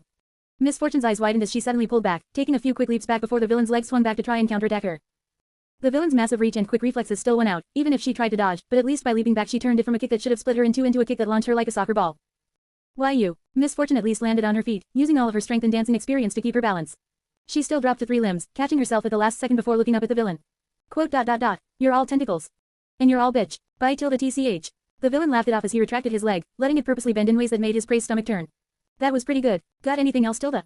Miss Fortune tried to stand but put weight on her arm, causing her to flinch as the pain started to set in. She gritted her teeth, switching which arm she propped herself up before getting her feet back under her and starting to move back. She just needed to bide some time, right? The police said the heroes were on their way. She must have glanced back to where she thought the heroes were coming from, because in the next second the villain seemed to be right in front of her. His entire body splayed out like a spring let loose as he rushed towards her, no longer bothering with the knife. He wouldn't need it anymore. Miss Fortune, no, Demi-Mispo stumbled back, absent-mindedly grabbing the cut on her arm as she stared in horror at the thing rushing towards her. Why the hell did her name matter again? As the villain rushed towards Demi, she moved back, tripping over her own legs. Whether it was her quirk or how bad they were shaking at this point was anyone's guess. This didn't stop the villain who rose up, spreading his tentacles in every direction to grab her. He'd only need one hold, and from there, it was game, set, and match. Demi blinked in horror as she stared up, trying to remember what was happening before experience kicked in. She sprung her arms out behind her, bracing her body against the ground to give herself in base, and bucked her legs at the only thing that knew she could hit, the villain's face. The villain's expression finally changed as her legs pulled back. While his pose was great for capturing someone, he used it plenty of times for human trafficking, it had one flaw right now. He was completely disconnected from the ground. That meant, no matter what he did, he couldn't change direction, leading him straight into her legs. So that was why he brought the knife back out. The 10th criminal fell as quietly as the rest, screams giving way as he lost consciousness through a myriad of blows from every direction. Midoriya stopped his assault, stepping back from his latest victim who slumped against the wall he had been beaten into. Littered around these slum streets were the weak criminals who thought they were tough shit, each pummeled into dust just as easily as the last. He flexed his hands, inspecting the gloves as he walked down the street towards an alleyway. The threads were holding out pretty well. He'd taken down about 30 people tonight and there weren't any obvious signs of damage. Die. A criminal lunged at Midoriya from the alley where he'd been hiding, swinging a pipe with both hands and all his strength. All things considered, that still wasn't much. But just because there weren't any obvious signs of damage didn't mean the gloves were fine. His fist snapped forward, striking the criminal in the face with one hand before the pipe could even finish swinging. He'd need to inspect them somewhere with better lighting, like the club room. Yeah, he'd go in early tomorrow and check the threading there. That should be good. The little shit stumbled back from the blow, but a claw grabbed him by his oversized coat and pulled him right back in. Yeah, he'd go in early tomorrow and check the threading there. That should be good. Revenant yanked the criminal off balance, causing him to topple forward straight into Revenant's next punch. His eyes glossed over as the pain sent a shock through his system, causing him to blank out for a second. Midoriya nodded to himself. He'd done enough. 30 criminals was pretty good for a school night. It was about time to go home. So Revenant finally turned his full attention to the piece of garbage who tried to jump him with a pipe, shuffling into a proper stance. The criminal's grip on the pipe grew tighter as he woke up from the pain, uttering a scream as he swung the pipe with all his might. Right into Revenant's fist, bending the pipe in half with the impact alone. The poor criminal looked at the metal tube, then up at Revenant with something between complete confusion and total terror. Revenant wasn't sure what expression the criminal made next, his fists got in the way while they were pummeling the man senseless. Chapter end notes. Yo, just one last shout out to Koa Delesi for creating a Discord. Big thanks again, and here's the link. Now then. You, a sane person, you can't just keep bringing up old characters no one remembers randomly, not linking the chapters they were in, and center entire fights on them while expecting anyone to care. Do you even know what pacing is? Me, drinking Dr. Pepper for 2 minutes straight so I have both a caffeine high and asphyxiation at the same time. Haha, chapter 20 go Bertilda. What a fun time. Writing this was fun to just show off the level of vigilantes other than Midoriya. I've wanted to include them for a while, and nothing like a little bait and switch to start them off. I wanted to show off some other people who uphold the law like the heroes and the police too, but they'll have to come later. I can't shake the story too much without it becoming incoherent, so I tried weaving this one into what Midoriya was already doing to have it make more sense. This was also supposed to serve as a comparison between Midoriya and other vigilantes, to show the difference in their mindset and styles. This in turn should show why Midoriya is on such a different level from the other people in the industry in a more natural way. At least, in theory. In practice, IDK. I'm on a caffeine high and still a little asphyxiated, ask someone smart. That's about it, I don't think there are any loose ends. Time to drink more Dr. Peppy. A tilde tilde tilde d tilde I tilde o tilde o tilde o tilde s. Chapter 195, All in a Night's Work. Chapter Summary. That is, all in a night's work for a vigilante. Chapter Notes. Bonjour, it's me. The link I gave out to the Discord last chapter expired, so here's a link that never expires. Enjoy the mess. See the end of the chapter for more notes. For such a short night, Midoriya had gotten a lot more work done than he thought he would. Midoriya dragged the last of the bunch of mooks he knocked out all together in one place, to make it easier for the police to find. They all had phones, as usual, and Midoriya was well practiced in opening them up to make emergency calls. Calls were sent from all 11 phones to the police but left hanging empty as Midoriya ditched the phones as soon as the call went through. So many phones going off in one place was sure to spark at least an investigation by the police, where they were sure to find his handiwork. Revenant looked over that handiwork now, his face blank under the cloth mask. Judging by the white bags the men had been carrying when he ran into and ambushed them, these men were part of some larger drug trade. These men, however, clearly weren't at the top of it. If you ran a drug empire, you didn't have to run around the streets fencing it yourself. Midoriya began to make his way out of the slums district, already well versed in the streets. He didn't even have to check the signs as he cut straight through the mess on his way back to the school. But even if these punks weren't the top rung, they were still part of the ladder. The drug trade might have a lot of branches, but even just damaging a few of its roots could cause problems. All those dealers would be out of the picture for a while, possibly a pretty long while, and you couldn't just make new ones appear out of thin air. He kept a slow pace as he adjusted his coat. The night was still hot, barely cooler than the day, but with his magic muscle suit, he barely noticed. The energy absorption quirk he put it kept it cool constantly, probably the best decision he accidentally made. When he had a little more time, he could start investigating around for the source of those drugs. While taking out the bottom feeders was good for practice, taking out a lab would definitely be much better. That could get a lot more people in jail for a lot longer, and put a major dent in operations. If he could find a link from one lab to another too. Midoriya smiled underneath the mask, feeling pretty good going forward. He'd been feeling good a lot more recently, probably because of all the rest he'd been getting. While the rest was good, though, he could still feel something in him wanting more. He wanted to push his limits again, to go past just beating up some grunts, to take on something a little harder. Midoriya adjusted the bandana on his face, reminding himself that he needed to wash it. He'd only been wandering around for a little over an hour, but it had gotten even dirtier. More dirt, more blood, not his, and more reason to take it home tonight. Midoriya would do his best to remember, but he might reflexively toss it in the bag with the rest of his vigilante kit. Speaking of that kit, he should probably clean it. Midoriya stopped a few blocks away from Ishiyama High to check out his reflection in a broken window with a little streetlight. His jacket was dusty, his pants were dirty, and even his new gloves weren't looking too hot. It seemed he had another stop before his next maintenance. Midoriya only paused to adjust his mask as he turned towards the source of the sound, bolting off in just the blink of an eye. It looked like the maintenance was going to wait, cause he was about to get a little dirtier tonight. The knife glinted in the moonlight as it sliced through the air, flying in a gentle arc towards Miss Fortune's leg. It wouldn't be lethal, but it would certainly be the end of this fight. A very painful end, just as the villain liked it. Miss Fortune could see it too. Her kick towards the villain's face would hurt, probably, but not as bad as getting stabbed in the leg. Once that happened, she pretty much had no chance of escaping. Maybe if she hung out for long enough, the police or the heroes would arrive. But that was unlikely. No lights lit up the shitty park, nobody was appearing in flamboyant costumes, and there was pretty much no chance of getting out of this. Miss Fortune swallowed, trying to quell her fear and failing before she grit her teeth. This was going to hurt. It seemed to take an eternity for that single second. All eyes were on the knife as it moved through the air, a swift and steady path straight down. No one paid attention to Miss Fortune's kick. Even with her quirk in full effect, neither of them were stupid enough to think that her kick would save her. Luck was only good if there was a chance of success, after all. So with all eyes on the knife that seemed so important, nobody noticed the curveball that came from left field. Wham. The slow scene was destroyed in an instant as a baseball smashed into the side of the villain's head, all the action going off at once. Miss Fortune's desperate kick missed by a mile now that the villain was thrown off course, turning her kick into a flail as she fell flat on the ground in total confusion, hitting her head on the ground and causing her to yelp in pain. The villain's knife swung wildly but was rocked by the heavy impact to his head, causing him to only clip his target as he overshot and also crashed into the ground. He took the failure far better than the vigilante, rolling along the ground to his tendrils and rising quickly into a stance while he worked his now sore jaw, obviously pissed. His sunglasses now had a big break through the frames, and the lenses weren't looking too good. Now, that was a crime he'd kill for. The villain swung towards the source of his pain as Miss Fortune glanced up, still dazed as they both tried to make out the third figure who was calmly walking forward. Quote. Yo. A new figure walked onto the scene. He didn't bother with fancy things like costumes or masks, just sticking to his own style. He wore a non-distinct school uniform, unbuttoned, and some long pants. The only thing distinct about him was his hair, most of it cut off save for a small purple tuft that flowed in the wind like it had a mind of its own. He squatted down to pick up the baseball that had bounced off the villain's face, crouching down a little ways away from both of them while he inspected his ball. He rubbed it on his pants leg, trying to get the smidge of blood off, but he needed some water to clean that. Man, this sucked. Quote. Yo, you hit me in the face, you stomp on my face, you break my fucking back quote glasses and all you got to say is fucking yo. The villain made no attempt to keep his cool as he ditched his large yellow jacket, freeing up his tendrils and spreading them out in every direction. He doubled over, pulling everything in like a spring as he began to laugh. I'm gonna make sure this hurts. Damn right it is, you know how much this ball cost me. Now I got your nasty ass stuck to it. The newest vigilante rebuked him, keeping his casual air as he tried spitting on the ball and then rubbing it on his shirt, but all he was doing was making a mess at that point. Devil Doll, you mind if I go get another ball real quick? I'll be back in a sec. Fuck you, Miss Fortune no. Devil Doll glanced up from the ground, groaning in pain as she tried to get up, then fell back down as she put weight on her already cut arm. Cocky little. Both villain and vigilante stared each other down, slowly smiling while they looked each other over. The vigilante rose slowly from his squat, still rubbing the ball on his shirt absent-mindedly while loosening up. His smile was as loose as his posture, wiggling his arm to let out all the tension. The villain used a few tentacles to adjust his sunglasses, keeping them in place while keeping eyes fixed on his opponent. His smile was rigid, showing off his many sharp teeth. Then both eyes flicked to the downed vigilante, just a few feet away. The villain burst forward, covering all the feet between them in an instant as he dove for Devil Doll, but this time Devil Doll didn't need any help. She rolled to the side, letting the giant mass of tendrils crash into the ground so hard it created an audible impact while spinning to get her feet up, then hobbling back a few more steps on weak legs. It wasn't great, but it was something. While the villain tried to finish off the weakened vigilante, the fresh vigilante entered the fray properly. He trusted that Devil Doll could dodge something that obvious and went on the attack, throwing the ball down at the ground as hard as he could while running forward. The ball zoomed straight at the ground where the villain had landed, but there was a reason he wasn't just some mook. The second his pounce missed he readjusted, moving off the ground and past the ball. The girl might have dodged his last attack, but she'd been ready for it. He was still winning in speed, he was still far faster than these two little shits. He avoided the ball easily, letting it fly past his head towards the ground then dove straight into the new vigilante. If this newbie wanted his attention, then this newbie would get it. The villain kept grounded as he rushed forward, pulling back one arm for a large attack, and got hit squarely in the back of the head by a baseball. What? The villain barely had time to glance back at whatever hit him before the vigilante in front of him struck. The vigilante also ran forward, throwing a haymaker toward the villain while he was distracted. With the villain's attention split, he barely had time to move before the vigilante's fist crashed into his face dead on, breaking his nose with a solid crunch tilde. The villain's charge turned into a stumble as he tried to find his pace. He was barely hurt, these attacks were weak as shit, but they stung like a bitch and were disorientating as hell.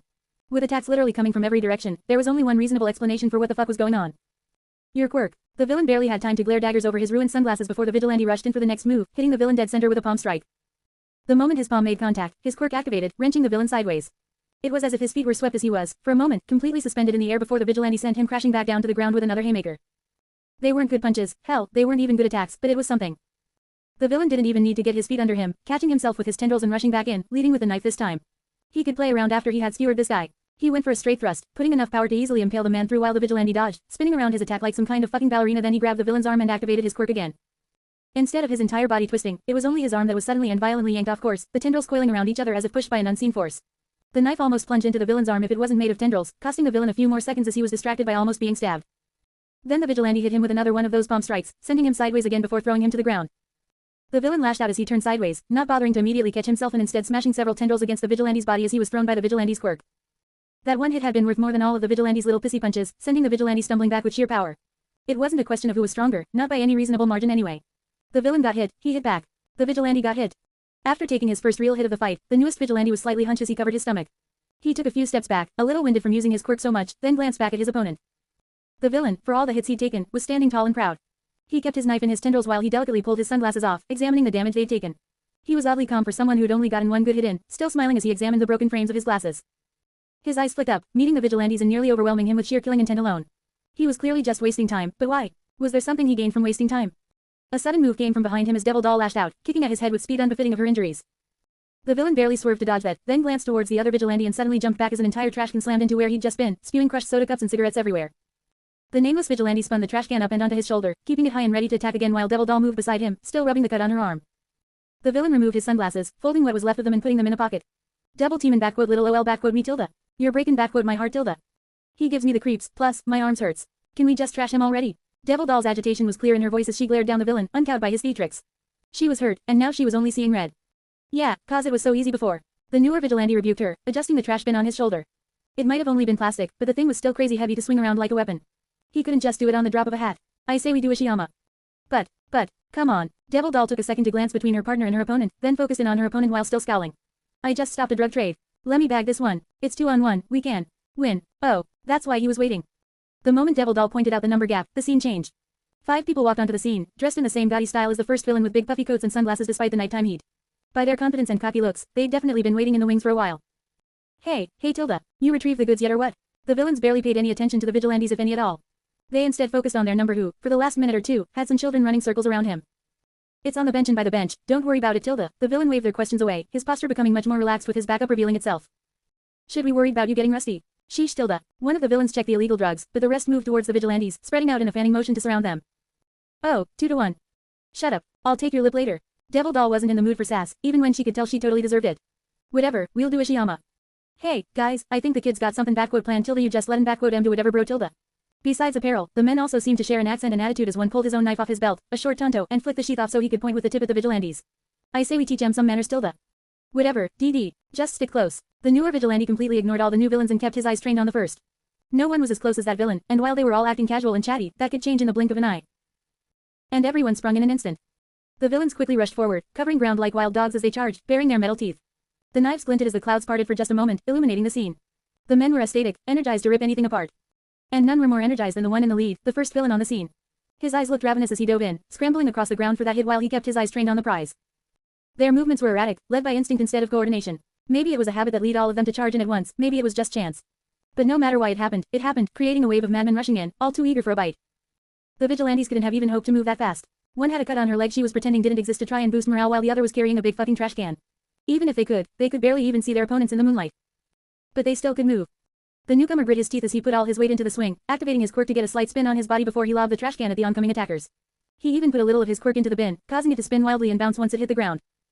Devil Doll knew she was useless in a head-on fight and didn't waste her partner's cover by trying something stupid, like going head-to-head with these guys.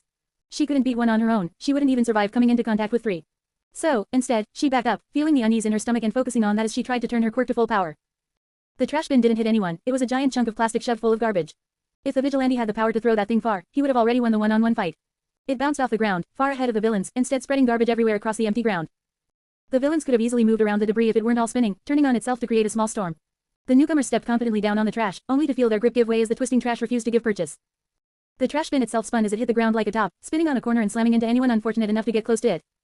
While some of the villains tripped, however, the lead villain did not. He'd gotten to fight both vigilantes and was expecting something like this, so he chose to jump straight over the distraction and pounce directly onto his prey. The vigilante and the villain traded hits. The villain body checked the vigilante, keeping the knife close so it couldn't be twisted into him like last time. Once he made contact, though, he let loose and cut the vigilante across the stomach. The vigilante barely had time to stumble back, using his quirk full force while falling on his own body to spin around and smash back into the villain before turning his quirk outward. He hit the villain in the body with a sloppy hook, activating his quirk and forcing the villain to roll back into the other villains. With just enough time to say their last, the vigilantes turned tail and ran. They weren't very fast, and they weren't very good at running, but they weren't going far. The newcomer did most of the legwork, practically dragging Devil Doll along as they cut through the broken-down alleys and streets towards their school, Ishiyama High School.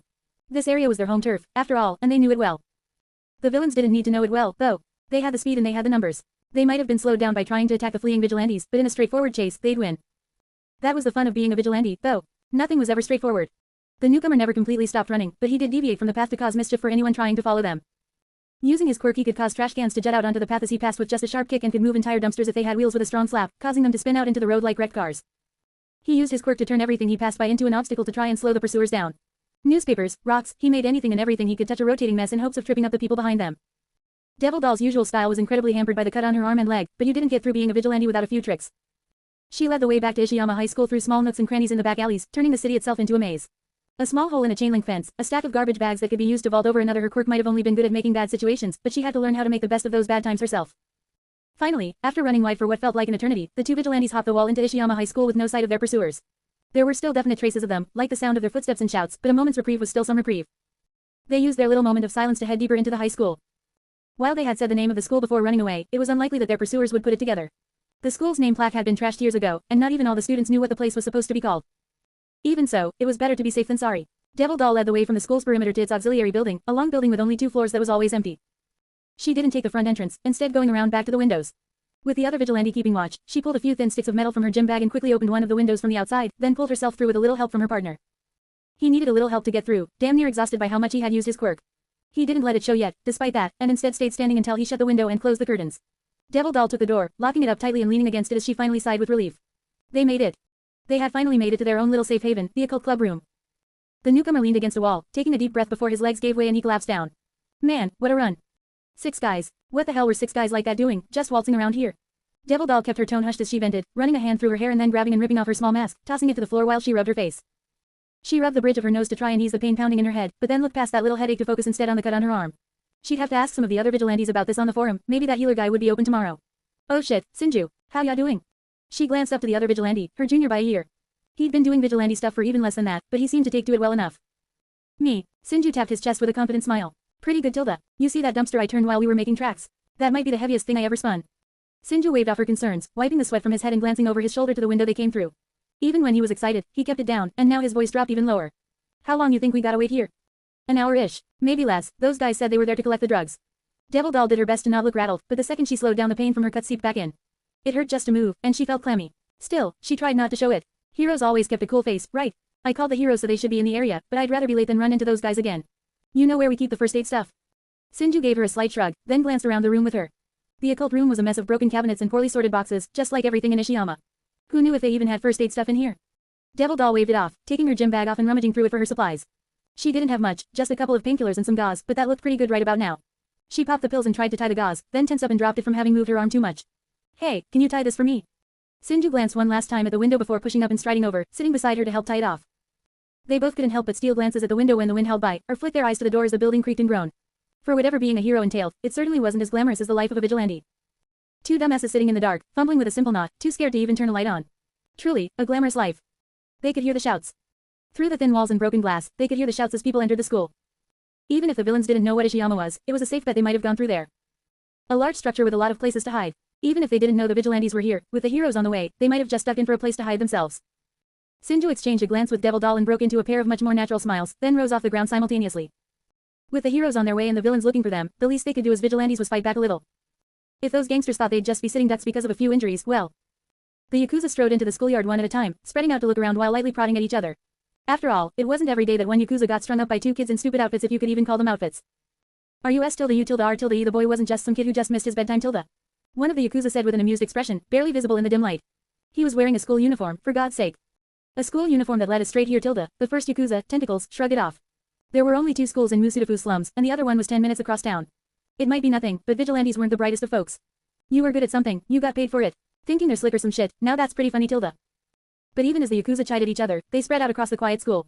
Their words and tone were playful, but the skill which they flicked their blades with was real. They'd been through shit before, and while they had their fun tonight, all things had to come to an end. This was just an amusing way to close things out before they split from the scene, leaving the heroes with something to look over while they made their getaway. They scanned the scene like hawks, looking for just the slightest thing out of place. A footstep underneath the breeze, the rasp of a breath, or just a shadow that didn't look right. Inside, a single word was uttered in a hushed tone. Eyes flicked over beneath their sunglasses to the nearby building, a small disconnected slab of concrete with only 2 floors. Just inside there, past the broken windows, a humanoid shape. It was gone quickly, but no words needed to be exchanged. A pair broke off from the group to enter the building. While the other 3 kept watch for any fleeing little rats, 2 of the Yakuza spread out to find and exterminate those little rats. The 2 Yakuza came in from opposite sides of the building. One took the window. With all the windows already cracked, it wasn't too hard to find one that had been broken fully open. Possibly just so that people could slip in and out the building easier, like the Yakuza was doing, but whatever it was meant to do didn't really matter anymore. The other took a direct approach straight for the front door. He smashed through the glass with a rock, reached through the shards, and unlocked the door before cautiously wading his way in. These vigilantes, these annoying insects couldn't even take a Yakuza on 2 to 1. Bringing in 2 was just a measure of security to make sure they stopped these annoying gnats in one blow. The halls themselves were a mess. Graffiti everywhere, cracked tiles, holes in the wall, this place could easily pass for abandoned. The Yakuza slowly moved towards each other, peering into the darkened rooms. Sometimes they walked in a straight line towards each other, sometimes they suddenly doubled back to see if anything flinched, but soon enough they met in the middle. You see anything? The first Yakuza glanced around again. They saw someone through the window, so they had to be in the hall. But, since they weren't in the hall, did they slip into one of the rooms? Upstairs. They were Yakuza, not a goddamn search party. Jack. The second Yakuza seemed to share his sentiments, shaking his head before glancing at the darkened rooms. This is getting to be a real pain in the ass. Is it even worth it? Come on, it's not that bad, Tilda. Think we should just start hitting shit and seeing what jumps out. The first Yakuza nodded his head at a nearby door, then suddenly lashed out with one solid kick. The door crashed against the wall, nearly falling off its hinges while it swayed to a still. The second Yakuza shook his head, more amused in his partner than disappointed as the three figures peered into the dark room that was just kicked open. Why not? Could be fun, Tilda. Damn straight it will be. The third figure nodded along, gingerly patting both Yakuza on the back before his grip slid up to their heads, suddenly and violently ramming them skull first into each other. Wait, what? The three Yakuza outside suddenly stirred. Something happened inside the building, a sudden crash reverberating through the empty lot. Bang. Think it's anything. One of the Yakuza glanced over, but a second later, a second crash. Quote. Wah. They might just be having a little fun, breaking doors. The second shrugged it off as, sure enough, a third crash sounded out. They could even still hear the men inside saying something, though it was hard to make out as the crashing sound got faster and faster. What are those two vigilantes going to do? Spin the building on top of them? Thwap thwap thwap thunk. They'd all seen the vigilantes fight, it was abysmal. The vigilantes had been pretty good at running away, sure, but that was it. In close quarters with nowhere to run, what could they do? Help. Bam. And then a word broke through the crashing, from a voice too familiar to be one of those punk-ass vigilantes. The Yakuza glanced at where the sound had come from, just a little ways past where the figure had been hiding. An ambush. The Yakuza came together, glaring at the door while keeping their smiles sharp. Hey, this might be fun, Tilda. Think it's just vigilantes. Heroes, Tilda. The Yakuza were excited now. They had been bored enough to chase a couple of children across the slums, so they were all excited for a real fight. They moved towards the building at once, knives at the ready as they prepared to jump straight through the windows to get a piece of the action. Crash. Until the action came straight to them, with one the Yakuza who was sent in diving arms first through a window. It wasn't even fully broken until he dived through, cutting his arms and body, landing roughly on the ground and rolling for few feet before staggering to his feet. Before the other Yakuza could question what was happening, he got his feet under him and kept moving away from the building, turning into a run as he fumbled for his phone with a look of complete fear stuck to his face as he glanced back. It's him. Who? The Yakuza hesitated, glancing at their fleeing member while something continued to move in the shadows inside the building. It was hard to make out, but it looked like a figure flailing about. Its arms, its stance, its head, everything snapped around to a quick rhythm as if pulled about on a string until the figure got to the edge of the window and crashed right through another window. The last Yakuza spat blood as he was smashed straight through the window, his head still whipping back from the blow before his body crumpled as he bounced off the ground. Past him, though, something was still moving. A figure slowly made its way to the window, barely visible with its dark colors blending into the dim school walls and shadows.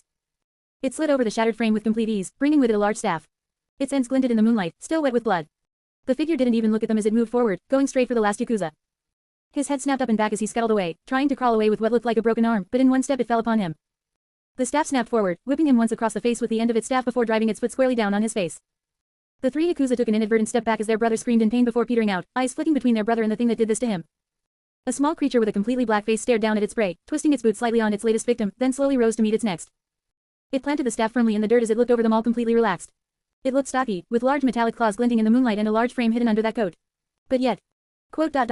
And no way. Nah, not till the look at this little shrimp. One of the Yakuza worked himself up, then pointed with his knife at the figure before them. This little bitch trying to spook us, huh? His words carried an edge that wasn't there before, but the other two hardly seemed to notice. They quickly bought his words as they leaned back in, trying to cover their fear with excitement as they looked over their opponent with new eyes. We gotcha 3-on-1, and you trying to look tough. Huh. Another Yakuza shot forward, managing to take a single defiant step towards the opponent, but their words had lost their sing-songy tone. His hot gaze was met by nothing as the figure scanned over the three of them. It was unnerving to look at that thing's face, a dark mesh that hid almost all detail but allowed just enough to peek through. There were features there, but it was anyone's guess what that thing actually looked like. Why yes. We need backup. No, it's him. Its eyes snapped to the source of the sound, making everyone hesitate for another second as that thing stared through its own darkened face, fully focused on the Yakuza who ran. He'd been fumbling with his phone and was now on a call with someone, just behind everyone else. It's really him. No way, man, no way, Tilda. One of the Yakuza cut off their backup as they got ready to rush, smiles slowly returning as they rebuilt their confidence. There was no way this tiny piece of shit could be that thing. There was no way in hell that monster was hiding out in some shitty school, just waiting to crush them. This little shit. We'll kill him ourselves. The most unnerving part was its reaction. It just stood there, one hand on its staff as it listened to them. Completely unmoving, but always watching. You couldn't see the eyes, but you could feel them, constantly watching as it stared straight through you. Fuck. One of the Yakuza finally couldn't take it anymore and snapped, sprinting at him with knife in hand. He grit his teeth as he charged the dark pillar, thrusting it at that thing's midsection. Die, you little she. Then, even faster than he had bolted across that schoolyard, it moved. It gripped the bow staff with one hand as it stepped into the Yakuza's charge, bringing it in with just a simple flick and smashing it upside the man's temple. He paused for a second at the impact as his eyes glazed over, his sunglasses partially falling down his face before it shifted its grip to hold the staff with two hands and slammed the other end of the staff squarely into his face. His nose and sunglasses broke instantly, and as he stepped back to scream in pain, two more quick impacts came as the staff flicked about. One end of the staff struck his face sharply, turning his head one way before bouncing off so the other end could hurtle in and smash it the other way. The Yakuza was still stumbling back on rapidly weakening legs as that thing tore into him, suddenly and violently spreading out its assault. As the Yakuza's arms came up to defend his head, the staff came to life as it struck right under his arms, shattering a rib on the first hit. He was still trying to remember how to scream as the other side came back in, smashing into his thigh and making his legs buckle. His arms gave way for an instant as he tried to keep his balance, and in that instant something struck him across the face before landing two more hits on his body. Blood dripped from his cracked jaw as he tried to blink, stumbling forward in the brief pause between attacks before three more pushed him right back. Now it went for the arms he tried to use to defend himself, cracking him across the wrist. Wrist, ribs. It was a race to see what would break first, as it was that thing's patience. It broke off its own attack as it switched styles, rapidly backing up and turning sideways to only point one end of that dreadful staff at that poor Yakuza. His eyes were wide with fear as he stared down the end, still dripping with the blood he spat before it suddenly snapped forward. The other two Yakuza charged in from sides as that little shit wailed on their brother, trying to give him no time to react as they came forward with knives. That thing paused for just a second as it pulled back, glancing between the two of them coming from either side. Just a slight tilt of the head in either direction as they moved in with their knives to try and cut in before the dark figure lashed out again. Its stance was sideways, so one had rushed in front of it and the other behind. The one in behind it laughed, having the easiest job. After all, how could you hit what you couldn't see? He rushed in with his knife, jabbing to stab the figure in the back before a sudden elbow hit him right between the eyes. The one who went in front was more nervous, and those nerves gave him speed. He rushed in with a stab at the body, thrusting over the figure's staff to try and hit the easiest target of all. Then the figure's elbow suddenly pulled back while its forearm swung forward, knocking his blade out of the way. The Yakuza stumbled, his stab having met no resistance, and collapsed onto the floor barely able to avoid stabbing himself with his own knife before one of the ends of that horrible staff hooked him under his rubs and tossed him back into the air like a paper doll. He didn't even have time to figure out what was happening, let alone fall as the figure began another horrible bombardment. The monster kept its newest victim suspended a foot off the ground with just sharp thrusts from its staff, cracking a rib with every hit as it barraged the Yakuza. Dozens of hits within an inch of each other, so powerful they could keep a grown man stuck a foot in the air. Nobody was quite sure which hit knocked that poor bastard out before that monster suddenly stopped, letting the Yakuza fall to the ground like a sack of bricks as it turned to face the punk who tried to stab it in the back. It suddenly spun to the side as it dodged another sharp thrust from the Yakuza it mistakenly assumed would be down for longer, moving just a few inches out of the way of a knife as it passed by where his head had just been. Damn it, tilde. The Yakuza continued to step in and thrust while shouting, more fueled by pain and frustration than logic. God, fucking, damn it, tilde. The figure kept dodge with small steps, moving slightly to the side of each stab while adjusting its grip on its own weapon before gearing up for one big counterattack. It let the Yakuza have one last big stab before it interrupted his attack, jabbing one end of the staff into his body to launch him back and build distance. Hot tilde. But the strike didn't launch him. In fact, the strike instead lodged the spear inside the Yakuza's body as it wriggled. Biwahaha. What, thought you could beat me that easily, you little shit. The Yakuza screamed in something between self-delusion and excitement as he flexed his quirk, showing off as his body dispersed into a myriad of tentacles. The Yakuza suddenly continued his own attack, stabbing right at his smaller opponent's heart with his tentacles stretching far past the limits of a human. It was over. I'll gut you now, you fucking little. TNK tilde. The knife struck the figure's chest, skirting along the hard surface before deflecting entirely. Just to be sure, the Yakuza checked again, stabbing his opponent 2 more times. The knife skidded off its chest 2 more times, with a sound like trying to break a wall with a toothpick. The Yakuza couldn't even look his opponent in the eyes as his face turned pale, simply staring at the pitiable knife in his hand. Shit. The figure didn't even bother to look at the pitiable knife, instead glancing at his own ineffective weapon and shrugging. The Yakuza rebounded slightly. Even if his own weapon didn't work, this thing's staff didn't either. That put them at an impasse, and when backup arrived. Hey. The figure didn't even bother to look at its opponent, or even try to pull out the staff. Instead, it switched its grip on the staff completely, reversing its hands around as if it was using something like a hammer, then moved a finger it pushed something. Click fu tilde ash tilde. The other end of the staff ignited itself, forming a massive axe head out of pure fire. The Yakuza was still frozen mid-laugh, unable to even comprehend how many stupid twists one fight could take even as the monster ripped its giant axe free of his tendrils. It only took one swing of that giant fire axe to slam him and his charred calamari ass into the dust. And then, there was one. The last Yakuza stared with shock and horror at the scene before him, barely able to muster the strength to keep carrying his phone, let alone enough to stay standing. The monster slowly turned to look at him. Its cloak bellowed in the wind as it planted the massive demonic axe on the ground like a staff, illuminating the scene with an unearthly red glow. His legs were shaking. Just from standing there, seeing the thing, his legs were shaking. Never mind the beating it had given him back in the schoolhouse. The light flickered like a fire, threatening to go out at any moment and throw them back into the dreary night. Large metallic claws glinted in that shimmering light, both the hands that clutched that fearsome axe and the feet that were currently stepping on the tentacled Yakuza's head, slowly grinding him in the dust while it stared straight through him. His whole body was shaking, his heart pounding like a snare drum against cracked ribs. His hair was disheveled from where he'd been shoved through a wall, with bits of plaster and drywall still clinging to him. They were so white, they were almost more pale than his face. Almost. It kept its clawed foot on the tentacled Yakuza as it stared straight through him, looking down at him. Gone were any thoughts of that, small shit. Now, standing atop his fallen comrades, that demon looked massive. The phone dropped to the pavement with a voice still quietly coming through. He's here. Who's he? Hello. But the voice was wasted on uncaring ears. The final Yakuza was having trouble just breathing as he stared at that thing, that monster. And that was before it started to move. The monster punted its recent victim to the side and moved towards him, flicking the axe down and launching a fireball at one of the other Yakuza who screamed in pain, having tried to fake his way out of a beating, but it didn't seem you could fool this monster. The dark figure walked over with its axe becoming just a staff again, a staff that carried a lot of weight. It struck the ground as it moved towards him, its tap sending a shiver down his spine as they broke the quiet hubbub of the night. Hello tilde. Anybody backquote there tilde. Dipshit. It stood over him, glaring down at him. He wasn't even aware that his knees had given out, too transfixed on the sight in front of him. He hadn't felt this kind of fear in a long time. Not since he'd seen them fight. His eyes were glossy as he stared up at the figure, his throat dry. It was hard to swallow as he reached for his own knife, but it was long gone. He lost it when he was first attacked. He didn't know what was going on, but he couldn't win. Not against that thing, but them. But the 8 precepts. They weren't like him. They were strong. His eyes flicked back to the phone, to the name of the contact he dialed when things went south. Boss. Diodoro Sakari, the man in charge of them. Even if they couldn't take this thing, he could. He would. But as the Yakuza's eyes glanced back up to the claw that suddenly grabbed his face, he realized the other difference between himself and the 8 precepts. They weren't here. Bam. He's here. Who's he? Hello. Sakari glanced down at the phone, confused. This call had sounded pretty important, but right now he couldn't hear Jack. How was he supposed to know what was going on when nobody would tell him? Hello Tilda. Any but a backquote there Tilda. Dipshit. He asked his phone again, but since all he could hear was sounds of the night, it didn't seem like he was getting through. Seriously, what was with these dipshits, only thinking to call in when they got way over their heads? Bam. Oh Tilda. Sakari leaned forward, suddenly pressing the phone to his ear. Even if nobody was talking to him, he was definitely hearing something good Tilda. He could recognize the sound of a face hitting asphalt a mile away. Sakari put the phone between his shoulder and ear so he could open his next bottle with both hands. He wasn't sure what was going on, but he was definitely down for it. Sounded way more fun than the drug running, at least. He tugged and tugged on the cork, then smashed the top of the bottle on the nearby door frame to get to the good stuff inside. Sakari. Before he could enjoy his drink, though, a hand grabbed him by the wrist. A tall masked and capped figure stepped out into the hall after him, giving only a cursory glance down at the broken glance before staring daggers into him. Quit making a mess and come back into the meeting. Overhaul wants to hear how the bullet distribution is going. Sora Tilda. Aiju backquote got a really important call Tilda. Sakari slipped from his coworker's grasp by letting go of the bottle, causing his hand to go slack and letting Hai quickly pull it free. He caught the bottle with the top of his foot, balancing it there while he held out his business phone as proof. See Tilda. Something important. Sakari's fellow bullet, Shin Namoto, stopped looking at him so annoyed and reflexively used his quirk confession. While he used this quirk, no one could voluntarily tell a lie, and it was a quirk that he liked to use as much as possible. He made a habit of keeping it up anytime he wasn't around the true boss. What's so important? Quote. Huh. Sakari glanced at his phone as the call suddenly ended, still trying to listen to that instead of the nagging of his coworker. He definitely heard the sounds of a fight finishing through the call, but it would be over by the time he got there. How boring. Still, he could check up to see where those grunts had been stationed tomorrow. He'd check the phone number to see who it was, find the district they ran, then go pay a visit personally to sort this shit out. Sakari nodded, mostly to himself as he kicked the partially broken bottle up before catching it midair and taking a large swig. Damn, this shit was good, then moving to walk back into the meeting with the rest of the 8 bullets. He finally glanced back at Namoto, his thoughts all arranged in a pretty little row and a dangerous gleam in his eye. I'm not too sure, but I think I've got a good bar crawl figured out tomorrow. Might need to check up on some of the drug labs. They two walked back into the meeting at the same time, but definitely not together. Namoto quickly made his way back to his important big shot seat at the top of the table while Sakari settled for his near the foot of the table, still thinking over that last call. Most of the call made sense except for one thing, something that the lackey had said with such confidence but made no sense to Sakari. It was just one name, but it didn't make much sense. If it was something like heroes or police, maybe. Hell, even just saying vigilante would have made more sense. But instead, he just kept blabbering about one name over and over. Sakari glanced around to make sure no one was looking at him when he pulled out his phone to quickly Google something, mumbling to himself, all these new heroes keep fucking backquote coming backquote. Seriously, who to backquote fuck is Robin backquote? Chapter and notes. Yo, I have learned much in my week away, spending every day writing, and I'm here to share it with you.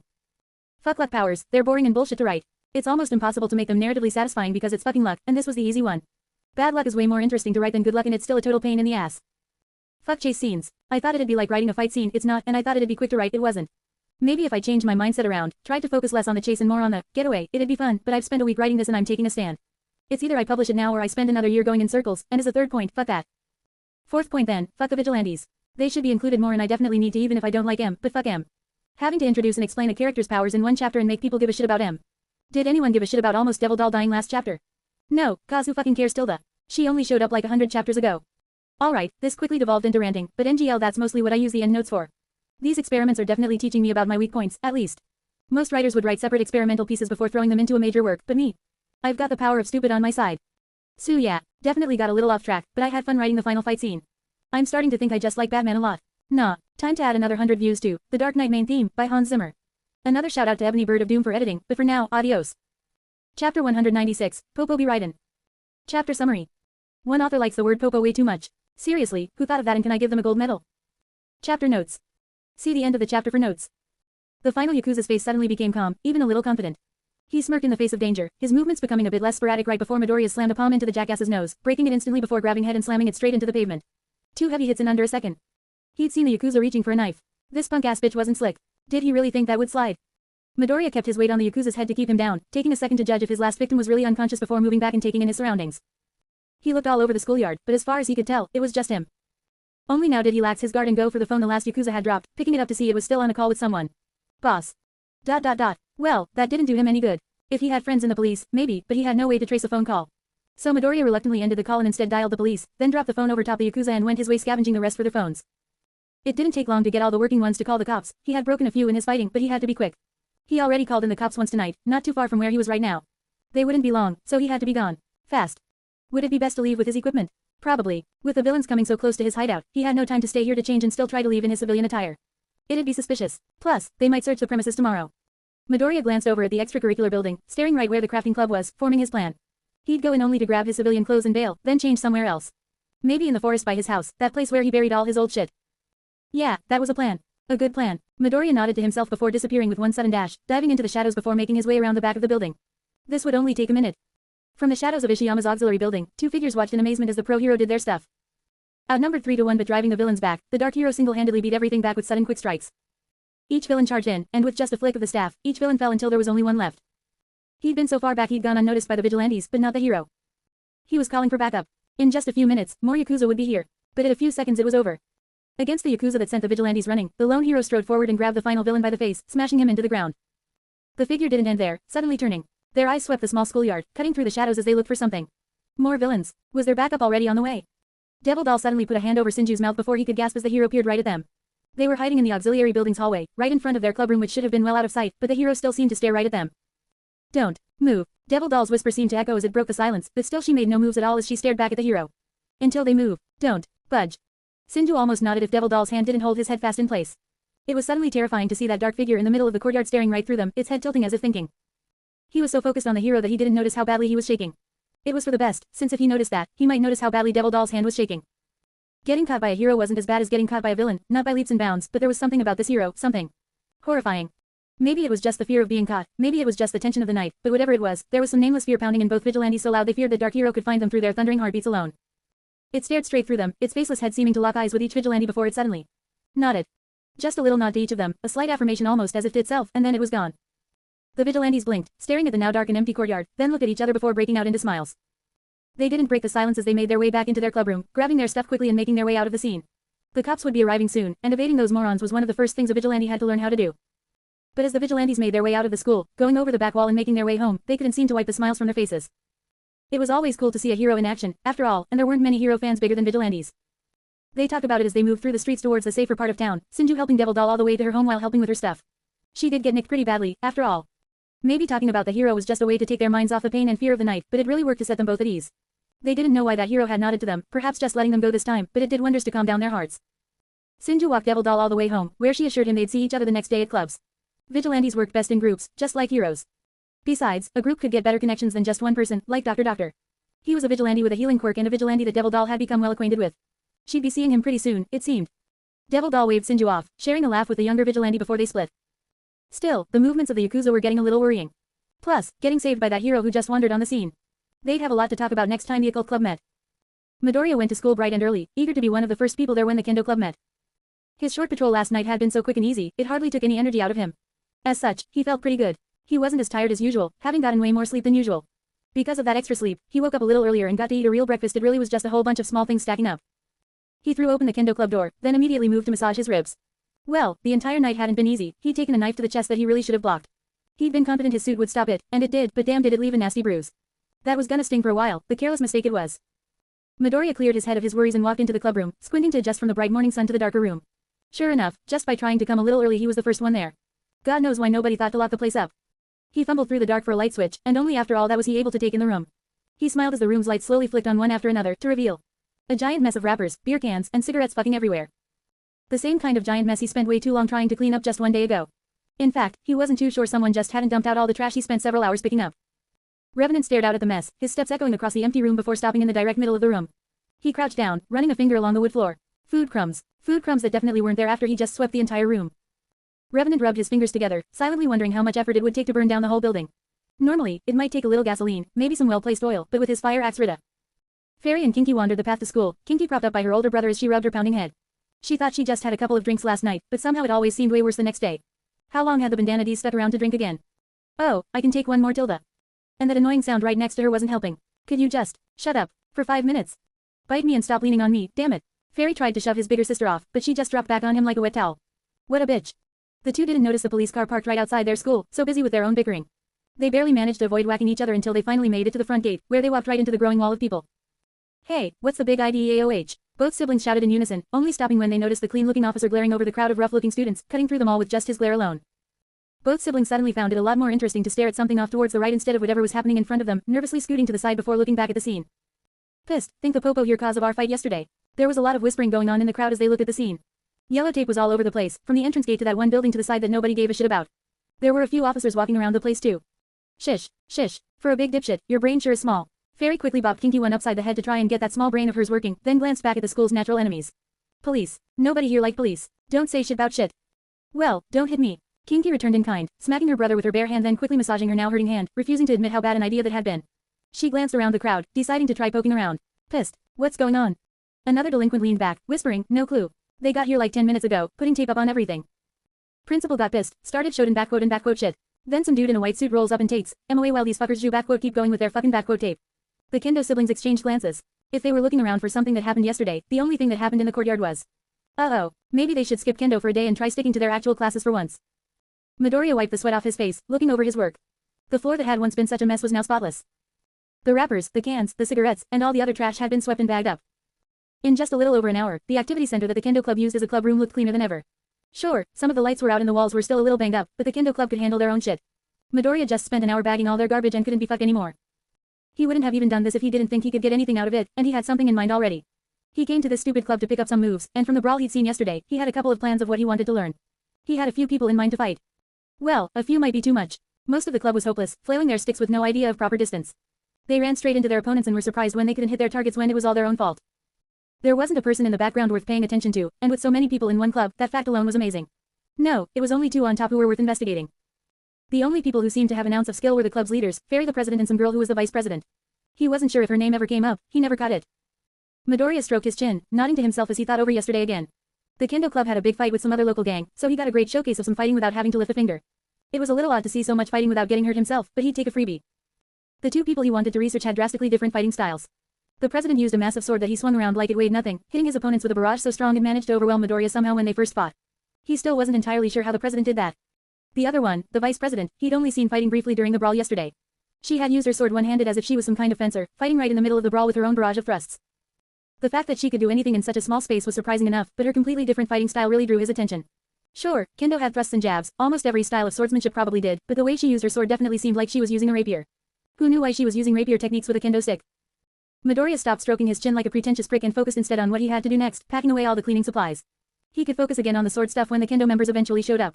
Wait a minute. Midoriya stopped mid-stride to the local closet and backpedaled until he could see a clock. School starts at 8, but nobody gives a shit about when school's supposed to start.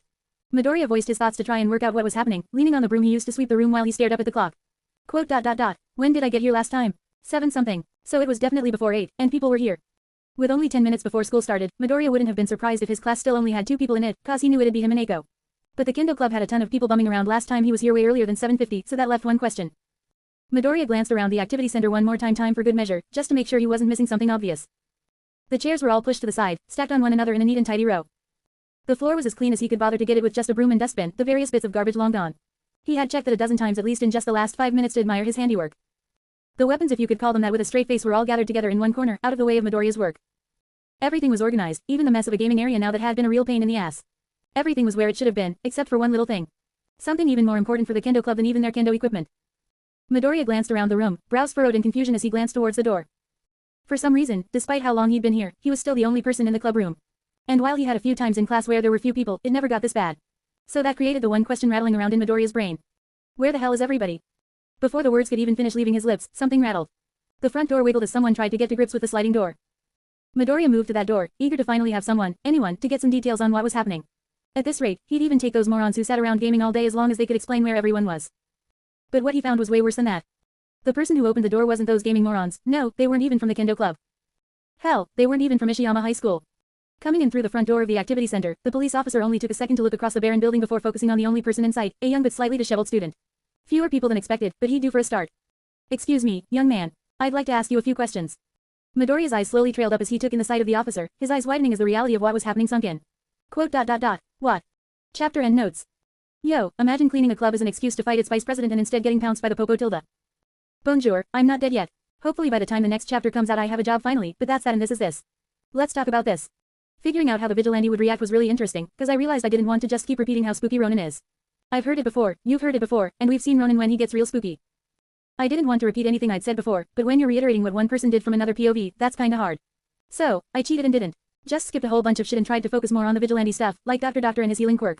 Most people might not remember him, but the vigilantes might become relevant soon, so I'm definitely using this as an excuse to try and bring up a whole lot of stuff from over 100 chapters ago since nobody's gonna remember all that shit. Other stuff. Midoriya's clean before, so skip past that and keep trying to set up future arcs. I don't really address the police in Hero Aka aside from dunking on them constantly, so a certain upcoming arc in Hero Aka is a great excuse to try and bring them in, but I've got 3,000 characters left, so here's why this is also a terrible idea. I'm bringing in a lot of stuff right now. The Kendo Club, the Vigilantes, and maybe the police. That's a lot of different places to focus. Maybe I can pair the Vigilantes with the police, but then I gotta add the stuff that's already going on in Midoriya's life, and the stuff with UA, and suddenly it's still stacking up fast. The generally sane idea is to focus on one or two things with a little bit of foreshadowing. Maybe the foreshadowing is for the next thing, maybe it's for the next three things, but the foreshadowing helps get a flow between ideas so that you can switch between ideas more smoothly. This should mean, in theory, juggling ideas and foreshadowing going really well together as long as you don't spend too much time on it. Now, believe it or not, I'm not very experienced at this. I'm still working out exactly how much I can juggle and work with, so I'm going to be trying some things out in the next few chapters. I might be shelving some things for a bit to try and focus on others. No, I definitely will be. What I'm trying to say is these next chapters might get confusing. They'll probably get confusing, cause I'm experimenting around again. Hell, this chapter might be confusing, with 5 cuts across different POVs between Ronin, the Vigilantes, and the Kendo Club. If so, I'm counting on you guys to tell me if and when it gets confusing. I've got the whole story in my tiny bird brain, so what I think makes sense might be me having a Dr. Pepper high. My editor knows the rough story beats, cause I run them by her for a second opinion before I write everything down. So if something sounds confusing, it probably is, and we just both overlooked it cause we're kinda dumb. Sorry Ebony Bird of Doom, you're doing a fantastic job, ignore what I just said. But that's all she wrote, or in this case, that's all the Dr. Pepper-fueled penguin vomited on a keyboard. Joke's on you, now you all are unwitting participants in my study on how to write the most confusing story ever. Adios, my fellow guinea pigs. May one of know what we're doing by the next time we meet. Chapter 197, Popo Sweep. Chapter Summary. Midoriya meets the Popo and is faced with his true greatest enemy. Disorganization. Chapter Notes. See the end of the chapter for notes. Coming in through the front door of the activity center, the police officer only took a second to look across the barren building before focusing on the only person in sight, a young but slightly disheveled student. Fewer people than he expected, but the questioning had to start somewhere. Excuse me, young man. I'd like to ask you a few questions. Midoriya's eyes slowly trailed up as he took in the sight of the officer, his eyes widening as the reality of what was happening sunk in. Quote. What? Don't worry, this won't take long. The officer spoke quickly, working to dismiss any worries his abrupt entrance might have caused. He had a lot of people to question today. We're investigating a disturbance in the area, should be over in a minute. Oh, okay. Midoriya blinked a few times, still trying to figure out what was happening but trying his best to take it in stride. He could adjust later, right now he just needed to keep pace. Sure. Great, let's just get into it. The officer didn't seem too interested in whether Midoriya was following or not, drawing pen and pad in one fluid motion to start. Have you seen any suspicious figures in the area recently? Quote. Suspicious. What? Midoriya thought through all the gangsters, punks, and delinquents he saw every day just on the walk to school. The people loitering by the alleys, the smokers outside the school, the fights inside the school, hell, the mess that went on in his classroom every day, and this guy wanted him to pick out just some of them to be suspicious. That didn't even include the one. The big one. I think you'll have to be a little more specific than that. Adults coming by the school, adults you don't recognize. The police officer continued right on his merry way, tapping his chin with a pen as he spoke under his breath quickly. Anything distinguishing? Ah, these men might have been wearing masks. No, he couldn't be talking about. Could he? Men wearing masks. Revenant didn't bother trying to dance around the issue, thinking back as a good student and avoiding what the officer might have been implying. I don't think I've seen any masked men running around here, sir. Masked men running around the school. Sure, there were a few last night. But a good student wouldn't have been there last night, so, he saw no masked men. Simple as that. Revenant relaxed his face as he stared up at the officer, trying to look as nice and clueless as possible. He didn't want to be suspicious, after all. Figured as much. You think of anything, here's the station's number. The police officer finished his notes with a nod of approval, all things probably going in line with how he thought they would, and tucked his pen away before handing Midoriya a business card. Thank you for your time. He gave Midoriya a brief bow before turning on his heel and heading out for the door, adjusting his hat while speaking to Midoriya over his shoulder. You seem like a smart kid, but watch out. This is turning out to be some dangerous times. Midoriya's face was completely relaxed as he watched the officer leave, slack, even. He barely blinked as the officer struggled to get the dojo's shitty door to slide open, and didn't even flinch when it crashed open and shut. Instead, he just stared ahead, going over his thoughts over and over as his brows knit in confusion. Why was the questioning so short? Wasn't that supposed to be way longer? That officer only asked one question. Wasn't he supposed to ask for a name? Wait, forget how many questions the officer asked. What the fuck was that question? Did he see some masked men running around? What the fuck was a masked man? Was the officer talking about him? The Yakuza? Were the Yakuza even wearing masks? Fuck if Midoriya could remember, he beat those shitheads up by the dozen. Midoriya's mouth moved several times as he mumbled his confusions to himself, but no sound came out as his thoughts kept going in different directions. Eventually, Midoriya's thoughts converged and he finally found his voice. He stared blankly at the door the officer had left through, finally emitting a sound mostly to himself. Quote. What? It didn't take long for Midoriya to figure out what this was. Forget a police investigation, this was a complete mess. Midoriya skipped stopping by the crafting club and went straight for his classroom, and thank God he did. The police were practically everywhere. The rooms and halls the delinquents usually brawled in were now covered in cops. They were in almost every hall, room, nook, and cranny, walking around like they were inspecting the scene of a crime. For what, Midoriya had no fucking clue. Seriously, he was there last night and not even he could make out what these nutjobs were doing at the school. The worst part was the questioning, which managed to both put Midoriya at ease and set all his nerves on edge. Every police officer was out there questioning the students, clearing Midoriya's worry that the officers had something on him, but it was damn near impossible to keep your cool when face to face with officer after officer just trying to get to your classroom. By the time Midoriya had gotten to his classroom he'd been questioned 2 more times, and that was only because he took back routes to try and avoid people. Still, it seemed his stealth skills needed work as every officer that managed to lay an eye on him pinned him on the spot for a few more questions. It was totally disorganized, with some officers asking a few questions while others could go on forever if nobody stopped them. Midoriya was lucky enough to get to the classroom before anyone else, including the officers, so he got a little of the peace and quiet he craved. He couldn't help but double-check the room as he stepped in, making sure there wasn't another officer hiding in a corner before he trudged to his desk and slumped into a chair. He almost walked straight into an officer by the stairs because he didn't check his sides, and he wasn't eager to repeat that. It wasn't as if the police were something scary, he ran circles around those morons with badges every night. Midoriya rested his head on one arm, trying to rub the sudden tiredness from his eyes while glancing at the door almost reflexively. As scary as they weren't though, dealing with them set his nerves on edge. It was like a bunch of little furry fuckers, always putting him on guard, second-guessing every little thing he could say. Plus, unlike with Nezu, he wasn't as confident he could get away with a little backtalking and running. Midoriya caught himself giving another glance at the door and almost laughed. As Ronin, the police were a fucking joke that he barely thought about. Sure, he ran from the law, but the law was heroes. Not the bunch of monkeys in suits. As Midoriya, though. He stopped thinking so hard about it and folded his arms, using them as a pillow while he closed his eyes for just a second. Soon his classmates would arrive, and with how the day was going, the teachers might actually show up to class for once. Now, that would be funny to see, even if there would almost certainly be police tagging along. For now though, he had a bit of quiet. He was surprised at how much energy talking to those few officers had stolen from him. He had a few more minutes before class, so he'd just take a few seconds to rest then. And then. The police gathered themselves just before Ishiyama's first hour had begun. So far, they'd gone around doing their best to question the students while their superior questioned the teachers, but it had been going nowhere fast. They had tried to question students in the hall, getting a few quick questions before heading on their way, but it was clear that the students of this dingy school were avoiding them. So, a change of plans was necessary. Now, instead of running around in circles trying to get questions, the officers would take the obvious choice and just go to the classrooms to question the students one at a time. Sure, they might miss a few stragglers who skipped class, but they didn't need every officer to get all these classrooms. This plan was way better than their first mess, though they'd hardly admit how little of a plan they had going into this. Hell, they didn't even know they'd be showing up at this rundown mess of a school 2 hours ago. This disorganized clusterfuck was more of a work in progress than a planned operation, after all. With goals finally set, the officers split up to put their new plan into motion. With a little luck, this entire operation would be over soon enough. Midoriya slept soundly, against his own wishes. He was barely disturbed by his classmates arriving one by one, talking in hushed tones to one another. Most of them coming back to their homeroom for the first time since school started. While the delinquents of Ishiyama might say that they weren't scared of the police, it was clear that they were antsy by the fact that almost everyone was there before the first bell rang. It wasn't just the police that set them off, it was the number. With so many police on the school grounds, it was clear something big was going on, and nobody knew what. What on earth would so many police want at Ishiyama High School, of all places? Sure, there was a metric shit ton of fighting, but was that really the interest of the police? Some rowdy kids? Well, it had to be. Clearly, Ishiyama literally didn't have anything else going on behind that broken school gate, so if not the fighting, what? Some students were worried because of the gangs. Ishiyama was right on the cusp of the slums in between a lot of different gangs, territories. Those gangs weren't just adults, though, some of them had kids. Kids who went to the closest available school and fought even there with each other for territory. Were the police here for a raid starting from the bottom up? Others were worried about things that happened in the school after hours. There was a pretty big drug trade in the area that more than a few people knew about, and Ishiyama School wasn't exactly squeaky clean. Was this a crackdown on the trade? There were no clear answers, and without answers the questions gave way to guesses. Each student seemed to have their own theories to what was going on, building off of each other's and becoming worse and worse as time went on. Of course, few were as bad or hyperspecific as the last student to enter Ishiyama 1A's classroom, Sinju. He couldn't stop his knees from shaking as he sauntered into the classroom with all the confidence and poise of a newborn giraffe, smiling while flop sweating like his ass was on fire. Because, of course, he totally knew what the police were there for. As one of the two students who were actually at Ishiyama last night, he knew exactly what had gone down last night. The Yakuza, the drugs, the chase, he knew the whole 9 yards. That's why he totally knew what the police for, cause that shit was obvious. With the drugs cap and the Yakuza in custody, there was only one thing they could be at Ishiyama for. Vigilantes. That's right, he had no idea how, but the police must have gotten wind about him and Devil Doll, and they'd come to arrest them both. Sinju tried to keep a confident smile as he strode to his desk, kicking his chair to put a spin on it before sitting back, completely missing the chair, and falling on the ground but first where he played it off as intentional, staying completely calm. He leaned back on the ground, laying down like he was gonna take a nap, then got smacked in the face as his chair finally stopped spinning and landed on him.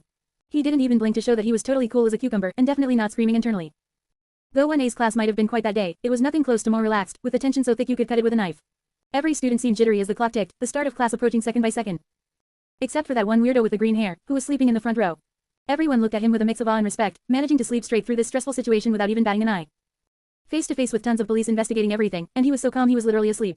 Truly, that guy was a man among delinquents. Whatever the fuck his name was. Chapter end notes. Yo, to the surprise of you and me both, I'm not dead yet. Sorry this chapter took forever and a half, I didn't feel like writing almost the entire time. I did write something every day since the last chapter came out, but sometimes, writing was just adding 2 words to a still unfinished paragraph and fucking off. I found my limits for juggling things as too. I wanted to balance the vigilantes and the kendo club, but adding the police made everything come crashing to a halt. It's hard to advance 3 things at the same time, so I think I'm gonna wrap up the police thing in one. Next chapter police go bye-bye, so say your goodbyes. I'm not shelving them forever, I'm gonna push the police on the back burner. Hopefully, I'll find some better ways to incorporate them into the background, so we can still see them and stay up to date on their little plot, but I don't want to focus on them if that makes sense. I really hated writing this chapter. When you gotta force yourself to even write just 2 words, it's pretty obvious you're not enjoying it, but for some reason I had a really good time editing it. Maybe because the chapter was already finished so I didn't have to keep pushing things forward. Who knows? Well, with all that out of the way, I've stalled long enough. I better get going on the next chapter, cause at the rate this one was written the next chapter's gonna take a hot minute. So guess that means back to my self-made prison so I can find some focus. Adios amigos, come visit me when I make bail. Chapter 198, The Hunt for Names. Chapter Summary. Along with the hunt for the writer's last two brain cells, but that title wasn't as catchy. Chapter Notes. See the end of the chapter for notes. Ishiyama's classroom was still unusually quiet by the time the first bell rang, with most of the seats filled for once. It seemed no one on the school's grounds would be skipping as even the teachers who rarely stepped out of the lounge made their way to their homeroom classes. That explained why Mr. Kemery, Class 1A's teacher, was back in the class and once again struggling to take roll call. Hardly any of the students knew him past staying clear when they were doing anything really suspicious, and he knew the fucking brat sitting in his classroom even less if you could really call it his classroom. That was probably why he was stumbling through almost every name, cursing the students who had skipped that day. It seemed even the teachers were a little on edge. If Midoriya was actually awake, he might have remembered how the small bit of research he did linked most of the teaching staff to the local crime. But that was a big if, for right now, only two people in the room were relaxed. And while one was Eiko, of course, who was more interested in the crafting club's next big project than all the police officers who took one look at her and decided to try questioning someone else, the other was out like a light on his desk in the front of class, sleeping through the storm. With Midoriya out cold he wasn't remembering shit, and he truly was out cold as he managed to sleep through all of Mr. Kemery's shitty roll call. It took twice the time as it had on the first day with everyone on edge, stumbling through the motions. It seemed that the threat of the police was a heavy wind of change in Ishiyama, especially with the officers so close. The whispers across the class came to a sharp close when the door to 1A was thrown open just past the roll call by two smiling officers who let themselves in. Sorry to interrupt. We're just here to ask a few questions, shouldn't take long at all. The two officers moved to the front of the room towards the teacher, who himself was quick to step aside. All right, then I suppose you have the floor. Mr. Kemery didn't so much as cooperate with the police as he did throw everything to them, moving to the far side of the room. Nothing good came from meddling in police business, so it was best to just stay clear and let this all blow over. Hopefully, his students were smart enough to figure that out at least, but his expectations weren't high. The officers turned from the teacher to look over the class. They seemed attentive enough, with only one student towards the front sleeping, so with a little luck this would all be over as quickly as they kept telling everyone it would be. And to make sure things went fast, they stuck to the plan that the officers had come up with just a few minutes ago. One of the officers stepped forward, addressing the class loudly to wake up the sleeping student. All right everyone, we just need your cooperation and attention for a few minutes. This shouldn't take long at all. The police didn't need to interview everyone, they just needed to see if anyone had seen something. That meant they could just ask someone to represent groups of people, and what did most schools have? Class representatives. It just sort of wrote itself, really. Provided that Ishiyama had class representatives. But even this dump couldn't be that bad. Could it? We just need to see the class representative, so if they could please follow us outside for a moment. The leading officer took a step back, but the entire class was still frozen. No one got up to follow the officers out of the class. The officers exchanged quick glances. The teacher hadn't said there wasn't a class representative, so there probably was one. Were they just spooked by the atmosphere? The atmosphere was nervous, not rebellious. It didn't seem like someone was purposely going against the police just for it, so maybe the class representative wasn't there today. But someone would have mentioned that to the officers, wouldn't they? The leading officer put aside the assumptions and took charge again, stepping back up to address the class. Is the class representative here today? The class was still silent, but this time there was a slight shift across the whole room. Even if the students barely did anything, all eyes turned to one student sitting in the front row, who still had his head on his desk, not paying a lick of attention to anyone. It was the sleeping kid, the same one as before who'd gone right back to sleep. What was with this bunk? Well, thank you for your cooperation everyone. The backup spoke to the class while the leading officer banged the representative's desk, causing him to stir. We'll only borrow him for a minute, so no need to worry. The representative stirred as the officer spoke, rising from his desk to a sitting position. His face was scrunched as he rubbed the back of his head, seeming still groggy but slowly coming to as his gaze rose to look at the leading officer. Huh. It was a single sound so venomous it took the leading officer a half step back. He was startled by the sound after everything the rest of the class had been doing, and more than startled when he met the young boy's eyes. They were hard, and when they came to focus it felt like they could bore right through you. Combine that dreadful glare with his tone, it was no wonder why the leading officer felt being himself pushed back through the intensity. Without even saying a proper word, this delinquent drove the officer back. We thank you for your cooperation everyone. That was when the backup officer stepped up, giving the officers the momentum back. Could you please follow us outside? The student's sharp gaze switched targets, cutting through the officer who could just do her best to stay smiling despite the cold chill running down her spine. Was this the kind of delinquent Ishiyama was rumored to create? All right. His gaze cooled off after a moment, the class representative standing quietly. While his intensity had died down, his thoughts seemed to race by the slight contractions of his face.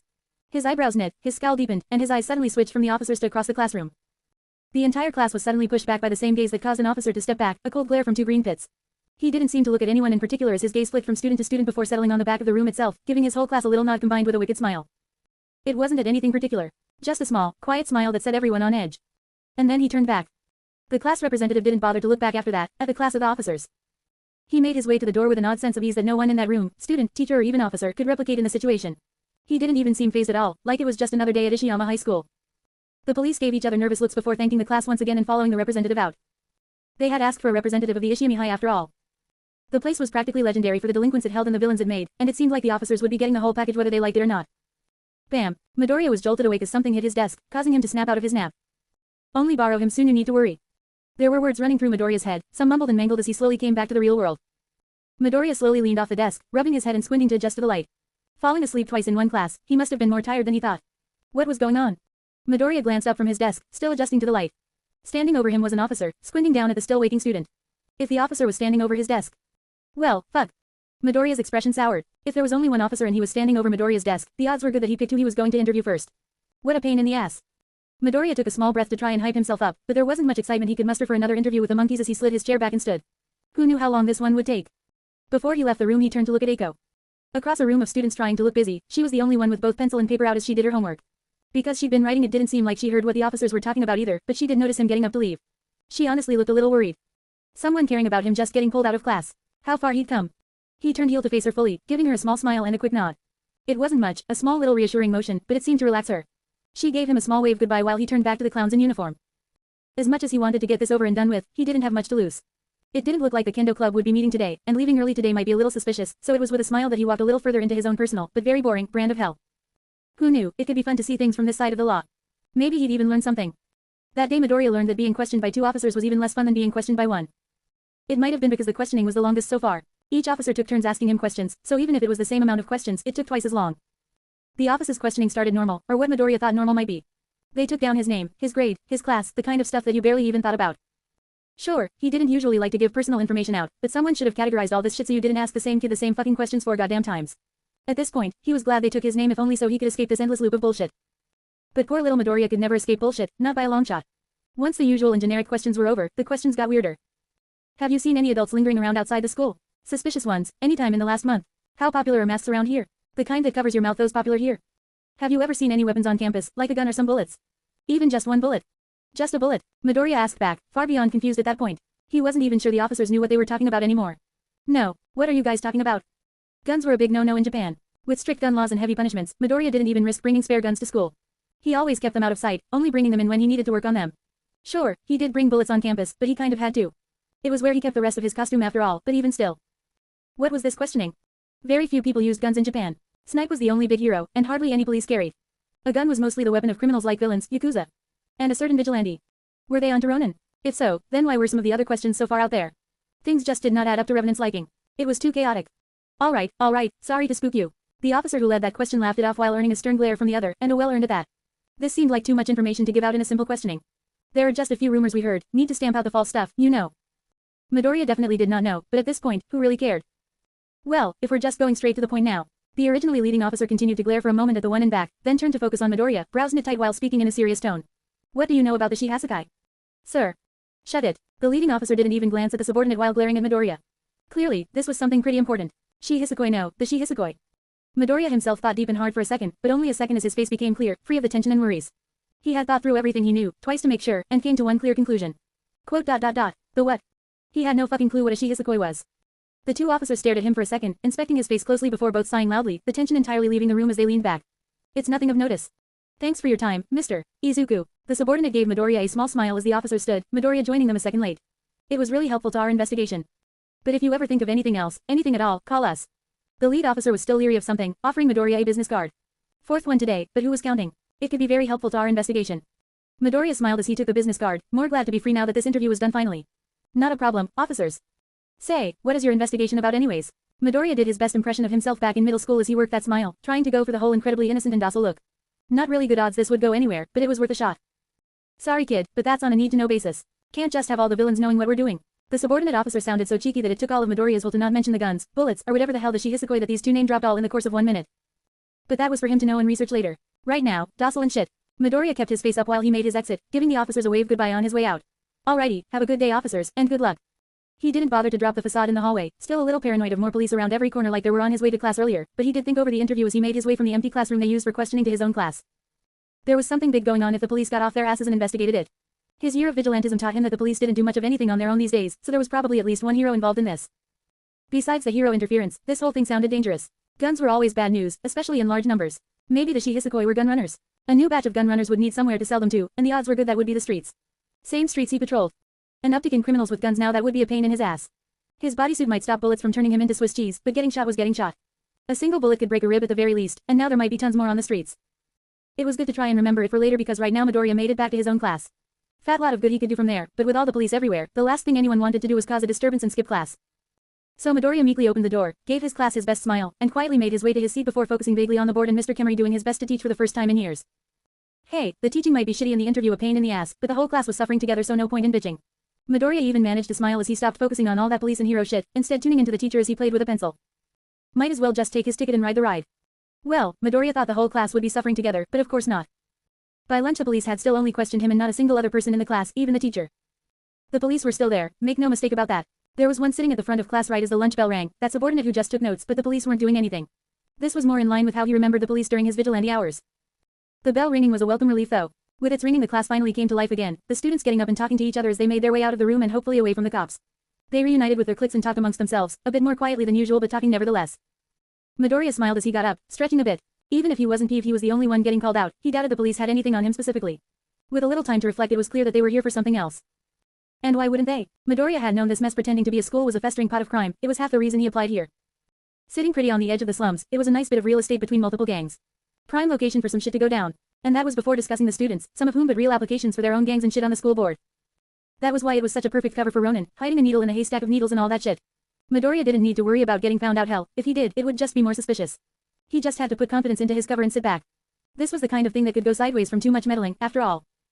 So Midoriya made his way to lunch with a smile on his face and a little pep in his step. If anything, this whole police thing was proof that his cover did work.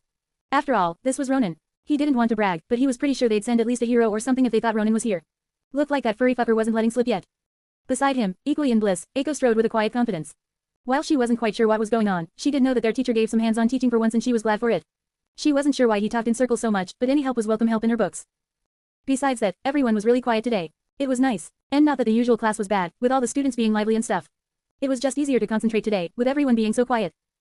Maybe it was that teacher's assistant sitting up at the front taking notes. In fact, everyone got super quiet when that assistant came in. Maybe that assistant would come back again soon. Eiko sure hoped so. Today was nice. Eiko finally spoke as they reached their club room, fixing her grip on her notes and lunch sack while Midoriya fiddled with the door. Quote. Really? Midoriya seemed a little surprised, stopping his fiddling with the door to give her a curious glance. Yeah, I learned a lot today. Eiko naturally held her notebag a little higher, then played with her hair. I mean, Mr. Sensei did go over stuff we already learned but it was helpful. To relearn. And not that I forgot it when I learned it with you. Midoriya interrupted her with a small chortle, leaning against the door for support before pushing it open and leading the way inside. Glad you're still learning stuff. Nobody can be expected to remember everything, after all, so everyone needs a refresher once in a while. They made their way to their crafting table, naturally falling into place at their own spots. Eiko placed her notebag down, then opened her lunch sack and started taking out her food. A carton of cranberry grape juice, a half-dozen sandwiches, just something small to eat. She wasn't that hungry today. Midoriya also did his usual thing, placing his lunchbox on the table, grabbing 2 protein bars, then moving away from the table to work on something. No matter what day it was, he always seemed to have a new project, a next thing in line to do. That might have been why he didn't eat so much at lunch. Are you sure that's enough food, Midoriya? Eiko glanced down at Midoriya's lunchbox, an old metal kind with some big blonde guy on the front, then at its interior. A bottle of Gatorade, some raisins, and another protein bar. My dad said something about you being really bad at eating stuff. Yarda. Midoriya's words came out muddled as he glanced over his shoulder, protein bar still in mouth as he pulled a box free of the cabinet. He shifted his stance, picking up the box entirely and bringing it to the table before pulling the protein bar free of his mouth. What do you mean? This is all protein. This is as healthy as it gets. Quote. Are you sure? For once Eiko found herself skeptical as she gave his lunchbox the once over again. The raisins were some welcome diversity among all the prepackaged stuff, but for the rest of it. Midoriya couldn't see Eiko's raised eyebrow, but he could definitely sense it. Hey, this isn't that bad. But it's not that good. Eiko shot back with more confidence than she thought she had, pointing at him accusingly with a sandwich. You can't just live off protein bars. Hey, I don't just eat protein bars. That's just what I bring here cause it's the easiest. Midoriya pointed back with his own protein bar, putting more effort into this stupid argument than he had all of class so far. He was still messing with the box of parts, taking out a wood saw and measuring tape as he spoke. What do you eat at home? Eiko's eyebrow was still raised as she pushed her own lunch sack aside, still looking at Midoriya in disbelief. Chicken and rice. Midoriya said it with such conviction as if it was the obvious answer. After all, it was what Mao told him to eat to get fit, and it seemed to be working. That's just more protein. Eiko was amazed that someone so smart could be so dumb. What was Midoriya, her dad? He had once gone an entire week eating nothing but popsicles, saying that his quirk would take care of the rest, but who wound up with a massive brain freeze and stomach pain once his excitement ran out. Eiko glanced around the room, then at the thing in her hand. A sandwich. Good enough. She shoved the sandwich toward Midoriya. Take this. Midoriya looked between her and the sandwich for a moment, putting both the box and the protein bar down to grab the sandwich. He inspected it, a little confused. Quote. Hey, is this the bread we got from that mall? Yeah. Eiko smiled, happy that he remembered as she leaned back in her chair, smiling confidently under a curtain of her own hair. It's called ciabatta. It's super popular with sandwiches and stuff, so I wanted to try some myself. Eiko excitedly started to list off the points about the bread that she remembered from her research, listing them out on her fingers. It's really soft on the inside so it's good at absorbing things, and it's super puffy. And it's really tasty on its own, too. It's super good if you have a little olive oil, a little salt. Alright. No need to sell me too hard on it, I'm going. Midoriya backed down a bit, surprised by Eiko's intensity, but she did seem to like cooking a lot. It was good to see her be so confident in something, even if she didn't seem to realize it. He looked over the ingredients in the sandwich itself, then took a bite while Eiko looked on expectantly. She seemed pretty on edge for just eating a sandwich. Sue, now that she had some downtime, just a small break in the momentum, Eiko seemed to be back to her quiet self. She quietly tapped the desk, glancing at him. How is it? Midoriya munched on the sandwich. He had no idea what chowder was, or what was in this sandwich, but it was alright. Pretty good. Not a clue if the softness mattered much, but it's pretty good. Thanks. Hey Tilda. And was that a snicker? Midoriya faked shock over his genuine surprise, playing it up with a dramatic gasp as he covered his mouth. Such confidence. So bold. Hey. Eiko retreated a bit, embarrassed, but couldn't help laughing a bit as Midoriya gave her a cheeky smile. Now, the thoughts of the police were far from Midoriya's mind. He couldn't care less if the officers were right there at the moment, happy to just have some place where he could really be himself. He put the sandwich in his mouth, chewing bits off while he used both hands to rummage through the box to start pulling the rolls of leather out. Even with his mouth busy with his sandwich and hands wrapped up in moving things, his eyes made his way over to the assortment of things in front of Eiko. Go, Eiko, what'eth with the back? Oh, this. Eiko pushed aside her own sandwich pile and lifted up the note bag, opening it up and taking a few notebooks out. Well, with all the stuff Mr. Sensei was trying to teach us, I figured I could go over more stuff that I already learned. If it's not too much of a bother. Midoriya glanced down at the notebooks, munching away on the sandwich still in his mouth, then at the assortment of items in his hands. He sighed, dropping the tools back in the box before plucking the sandwich out of his mouth and wandering over. For a sandwich as good as this, how could I refuse?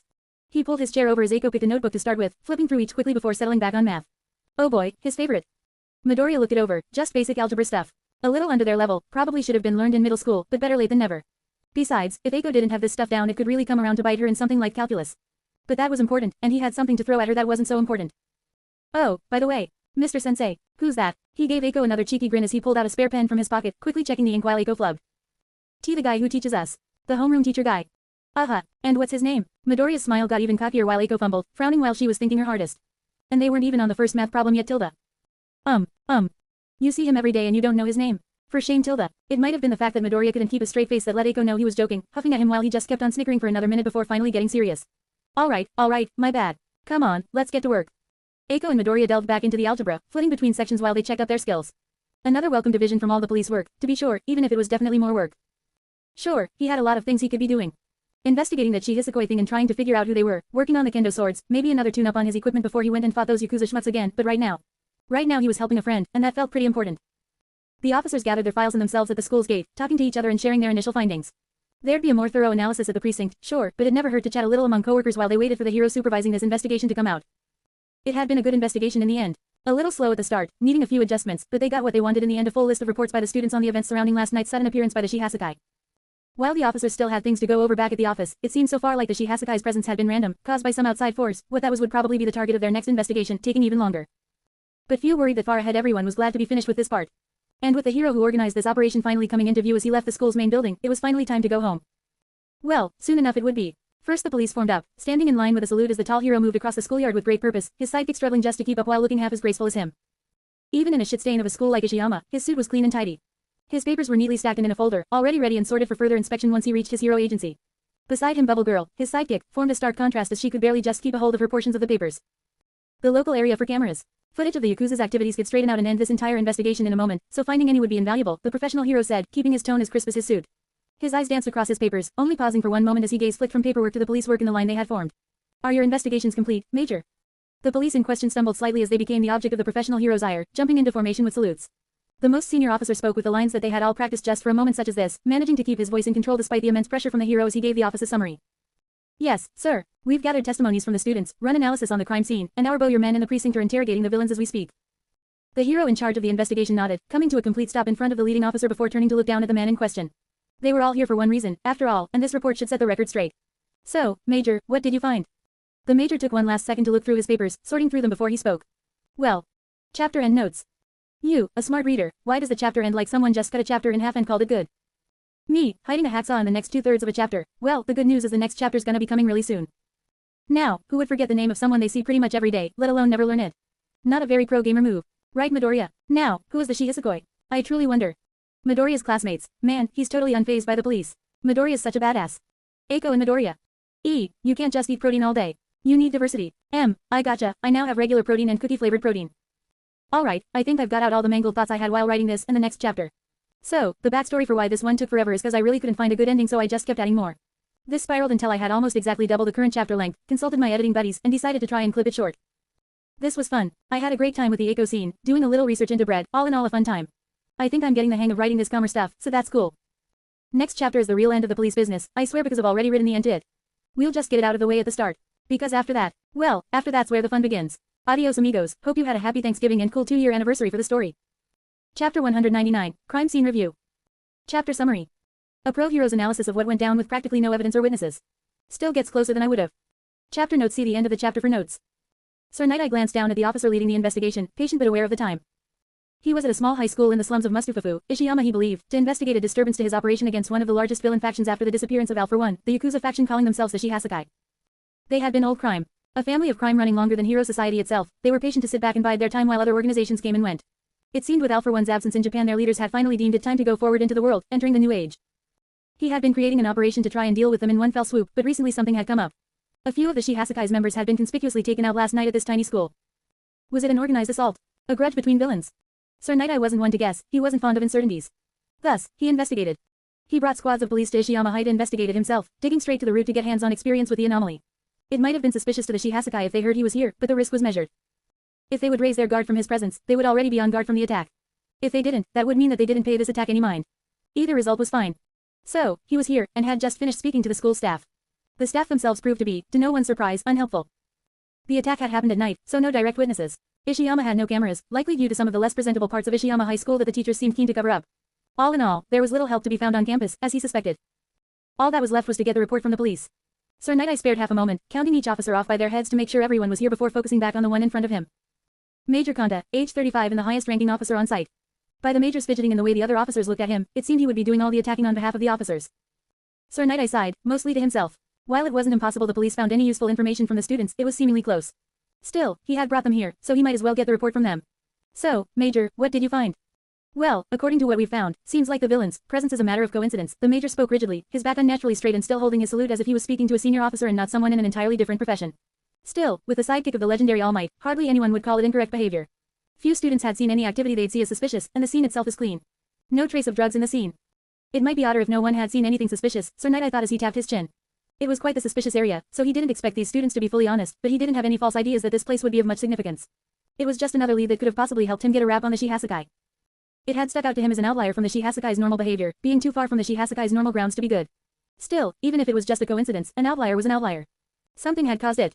If the villains had no reason to be here, they would not have come. The hero's fierce glare made all the officers straighten just as much as their posturing and frankly terrified Major, inspecting him like a hawk inspecting a particularly disheveled mouse. Did you read the documents provided on the villain's closest operation? Why yes sir, the Major said, trying his best to stay firm and stand strong while simultaneously shriveling up and out of the hero's heavy glower. The D-drug distribution, just a few blocks away. Yes, that drug operation. Just a few blocks from this very school. The hero pulled back, turning his head towards the place both were speaking of. Just 4 blocks further into the slums was a small park that the Shihasakai had been using to distribute their drugs. It was a meeting spot that, while documented, hadn't had much surveillance. With the massive increase in crime coming from All Might's retirement, there simply hadn't been any heroes with the time to spare to sit around watching an empty park all night in case something happened. Another thing he would assign to the police, it seemed, but that assumed that park would still be in use after this incident. That distribution center was also attacked last night. I believe you have the call from a witness of it. The hero only spared the Major a sidelong glance, his attention fixed elsewhere, but even a mere sidelong glance from the hero made the man jump. Why yes sir. We do sir. The hero nodded, satisfied that there was evidence that he could go over later. Detective work wasn't his line of work, but with his quirk, he was quite good at it. Foresight might not be able to look into the past, but as long as he could get a good basis, he could see the end. The villains were attacked at a park by a vigilante, reported in by a civilian. Then villains from the same group were defeated 10 minutes later at this school. He laid out the details of last night, thinking it over. The Shihasakai was one of the top villain forces in Japan right now, with a league of villains in hiding. That meant, the chances that these two events are related are astronomical. Yes, he could see the chain now.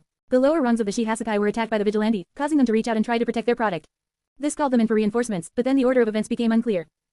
The fight moved 5 blocks. But why? The hero tapped his chin as he tried to think through the events in his head, eyes closed as he imagined himself in each position to try and come up with a reasonable answer. The vigilante took down the villains at the park, ran 5 blocks to this school, then fought again and took out 5 more villains. Why run the 5 blocks? If someone could take on 5 villains single-handedly, there was no reason to relocate. The hero would have saved time and taken the villains out at the park itself, without wasting energy and risking tiring himself out. The villains' behavior could be intuited easily. With the lower ranks defeated, some higher-ranked villains came out to fight and secure the drugs. The higher ranks saw the vigilante and pursued. No, the call came in after the vigilante left. So the only person who would have been at the scene still is the witness. The hero nodded to himself as events in his mind shifted, shuffling and rearranging into a more likely version of the events. The vigilante came to the park, stopped the drug distribution, then left. That was when the report came in. After that, the next wave of villains appeared. The vigilante was gone, so the villains only had to chase the witness. They chased the witness here. Then, what? The hero opened his eyes as he stared up at Ishiyama High School. The school itself hardly mattered. He had noted the out-of-date paperwork and disrepair across the building during his interviews with the staff, so he was confident in saying there was nothing special about the school. But what did matter was what had happened at this school, the events he couldn't fully piece together. The witness comes here, most likely because they are a student here. The most likely reason they come is to hide from the villains, taking refuge in a classroom or something similar. Then the villains arrive. If the witness had managed to hide, they must have had some small lead on the villains, just maybe 30 seconds. Yes, around 30 seconds seems right. Night-Eye paced back and forth, rubbing his temples as he spoke mostly to himself. His eyes were closed again as he tried to imagine the scene playing out in his head as if he used his quirk. The villains reached the courtyard. They might have spread out to search the premises, they might not have. This school is in such disrepair that it's near impossible to tell if the villains themselves had broken anything in their search. The villains are then attacked in the courtyard. It was quite the turnabout, really. Villains chasing down a witness being jumped themselves, quite ironic. But then, that leaves one question. Who attacked the attackers? Major. Sir Night-Eye suddenly turned heel, facing the presiding officer with his signature glower. The time between the witness's call and the call-in for the villains' defeat. The Major immediately flinched and floundered for a moment, sorting through his own papers past the interviews he finished and back to the case notes. 10 minutes, sir. 10 minutes. 10 minutes. What kind of vigilante would stay around for 10 minutes after they've already left the scene? His chin taps became faster as he thought it through. He didn't deal with vigilantes much, that was an underground hero's territory. Still, he could reason that a vigilante, who was a criminal in their own right, wouldn't stay near the scene of a crime where police were going to show up. 1 minute, of course. Even 5 minutes would make some sense, but 10. Maybe they stayed nearby to make sure the crime was reported. The Major offered up his own opinion in a quiet voice, surprising the hero because he agreed. He nodded at the Major's words, his tapping finally slowing to a near stop as he tried to piece it together like that. The vigilante arrived at the park, defeated the villains distributing drugs, then hid while they waited to see if someone would report the crime. Inefficient, but it is possible. But then the villains show up. The witness runs, the villains chase, and the vigilante waits. Until they get to the school to defeat the villains. And just like that, he found a new problem in this theory. Why wait to take down the villains at the school? And why didn't the witness call in a second time after the villains had been defeated? This time the Major offered no advice, letting the hero stir in his thoughts a little longer. If the villains were talking sense, they might shed some light on it. Instead they were left with 5 grown men babbling about some kind of demon, that sort of drivel. Could it be the work of a fear quirk? Make a note, Bubble Girl, we'll check the local area for fear quirks. It might be a stretch, but perhaps that could get us a few results. Yes sir. His sidekick, the aforementioned Bubble Girl, did her best to imitate the police in their salute. Should I include the school in the search? Yes. The hero agreed without a moment's hesitation. This entire event was a series of confusing twists, and any long shot that could straighten these events out was a shot he would gladly take. This entire investigation was to monitor the Shihasakai's movements and make sure there was as little outside interference as possible. With a large operation coming up to single-handedly wipe the Yakuza clan coming into fruition in just a matter of weeks, small things like these villains' confusing movements had to be ironed out. It didn't matter as much how the villains were beaten as to why. The 10-minute gap, the 5-block distance, the witness, these questions were small, but events such as these could form much larger waves down the line. He didn't want to get personally involved as much as possible. He needed to maintain the image that there was no operation coming up, meaning while he wouldn't avoid the Yakuza, he wouldn't be directly seeking them out. That meant he had to only deal with what came up in front of him as neatly and efficiently as possible. A phone call is here, Tilda. A phone call is here, Tilda. The sudden phone call broke the quiet of the officers standing around, making all jump back nervously as something finally broke the tension. The presiding hero's expression never changed so much as a twitch as he pulled out his phone, checking the ID while that incredibly loud ringtone blared without batting an eye. I believe we're done here. Bubble Girl, collect the papers and meet me at the car. He didn't give any of the others a first glance, let alone a second glance as he headed to his car, parked just around the corner while accepting the call and placing it to his head. Yes. Sir Night-Eye, sir. The little joke got the slightest reaction, a slight upturn in the lips, not that anyone could see it. I finished my classes for the day, but I heard you weren't at the office. Where are you? It's of little importance. Sir Night-Eye reached his car, casually swinging the door open and seating himself in the driver's seat before the door could close itself. Wrapping up loose ends, collecting data, how goes your quirk training? I can't lie, sir, it's pretty tough. But with All Might himself teaching me, I think I'm getting pretty good. I've got a few good moves to show you when you get back. I think we'll be seeing each other soon enough, Mirio. Night-Eye began to wrap up the call as Bubble Girl approached the car, setting down his own papers to open the door for the poor girl. Everything seems to be coming a close on my end. And I guess I'm still going to have to wait to find out what. Mirio's joking tone had some genuine curiosity in it, but it could not be answered yet. The fewer people in the loop, the fewer people could break the loop. Correct. Sir Night-Eye started the car as Bubble Girl got herself situated, organizing and sorting through the office's reports for clarity when reviewed later. But there's no need to worry. This secrecy will be coming to an end soon. Discovering and understanding the Shihasakai's movements were the goal of this operation, not dealing with every minor thing the villainous organization did in the time leading up to the full operation. While such things could give insightful bits of information, they were a means to an end, not the objective. While there still were many questions about this operation, Sir Night-Eye believed that it was over as far as it concerned himself and the Shihasakai. A confusing scuffle between a vigilante and some villains, all of which were technically criminals. He handled organized crime, not fools pretending to be heroes who couldn't even get their licenses. Alright, then I'll be on patrol. Give me a call when you get back to the agency, Sir Night-Eye, sir. Mirio ended the phone call there while Sir Night-Eye looked down at his phone with a raised eyebrow. Repeating the joke, if you could even call that running gag a joke. Not great, but it still brought a smirk to his face. Well, we best not keep our intern waiting. Sir Night-Eye tucked his phone away as he shifted out of park, turning the car around and heading back towards his agency. So are we going to add any of this stuff to the case file? Sir Night-Eye spared just a second, taking his eyes off the road to glance at his inquisitive sidekick as she held up the myriad of papers and reports from today. The reports are all pretty lame, and even the evidence the police gathered about the crime scene is pretty weak. Anything interesting? Interesting. Bubble Girl scanned the papers again, shuffling between them without focus before picking something to talk about, seemingly at random. There's nothing that really stands out. The police think that there was one vigilante at the second crime scene, which lines up with the reports, but the damage for one guy was pretty high. Maybe it wasn't a vigilante, but another villain. We'll hope not. A villain with incredible power, specifically who targeted the Shihasakai. Sir Night-Eye was sure that he had no greater rival than that man, the Yakuza hunter. The villain who waged a one-man war with the Shihasakai and won. While it could be other villains, if it was one, it would most definitely be Yakuza hunter. That man had demolished the Shihasekai's lower ranks so badly that they pulled all operations back temporarily until the 8 precepts of death, the Shihasekai's strongest villains, could assemble to combat the threat. Not that they ever met. While Yakuza Hunter had done considerable damage to the Shihasekai, it was unknown if he actually could take on the 8 precepts of death, as he disappeared right before they assembled. Now that was something that actually could upset his plans. Sir Night Eye's grip on the wheel tightened, thinking over the implications if that wild card was dealt back into his deck. But, no, it's unlikely. The villains were in too good of condition. Too good. Bubble Girl stopped shifting papers to look at him, tapping the paper reporting the victim's health and conditions. You call this too good? One of those guys had all his ribs broken. There were shards of glass in another. Yes, but they'll recover. Quite unusual for a villain attack. While most villains would kill their victims and be done with it, Yakuza Hunter was noted for going in with extreme brutality. You could survive. Yakuza Hunter seemed to go out of his way to ensure that, but you would never be the same. Some injuries never heal the same. That piece of evidence seemed to put the Yakuza Hunter theory to rest, at least for now. Sir Night Eye was surprised he didn't think of it himself, as it was a good point and one he couldn't entirely discount. Good thinking, Bubble Girl. Keep thinking it over tonight, and should you need a sounding board I'm sure Mirio would suffice. He's quite a bright student, after all. But is this stuff really going to be relevant to the case? You know, the big one. Bubble Girl wasn't sure of the connection, and he wasn't either, but just because he couldn't see it didn't mean it wasn't there. We must investigate all avenues. Preparation is key to an operation this size. Sir Night Eye gave Bubble Girl an automatic response as he pulled up beside his hero agency building, taking an extra second to gather his thoughts before shifting the car into park. But for our sakes, I hope not. The Yakuza scrambled, barricading the door to the entrance of the warehouse with everything they could move. Heavy crates and forklifts were shoved haphazardly in front of the garage-style door to slow them down. The Yakuza formed rank, crowding around the main entrance. They all were armed from guns to broken pipes, anything to try and protect themselves from the psychos outside. They nearly jumped as something tapped against the metal garage door. They couldn't make out the sounds on the other side of that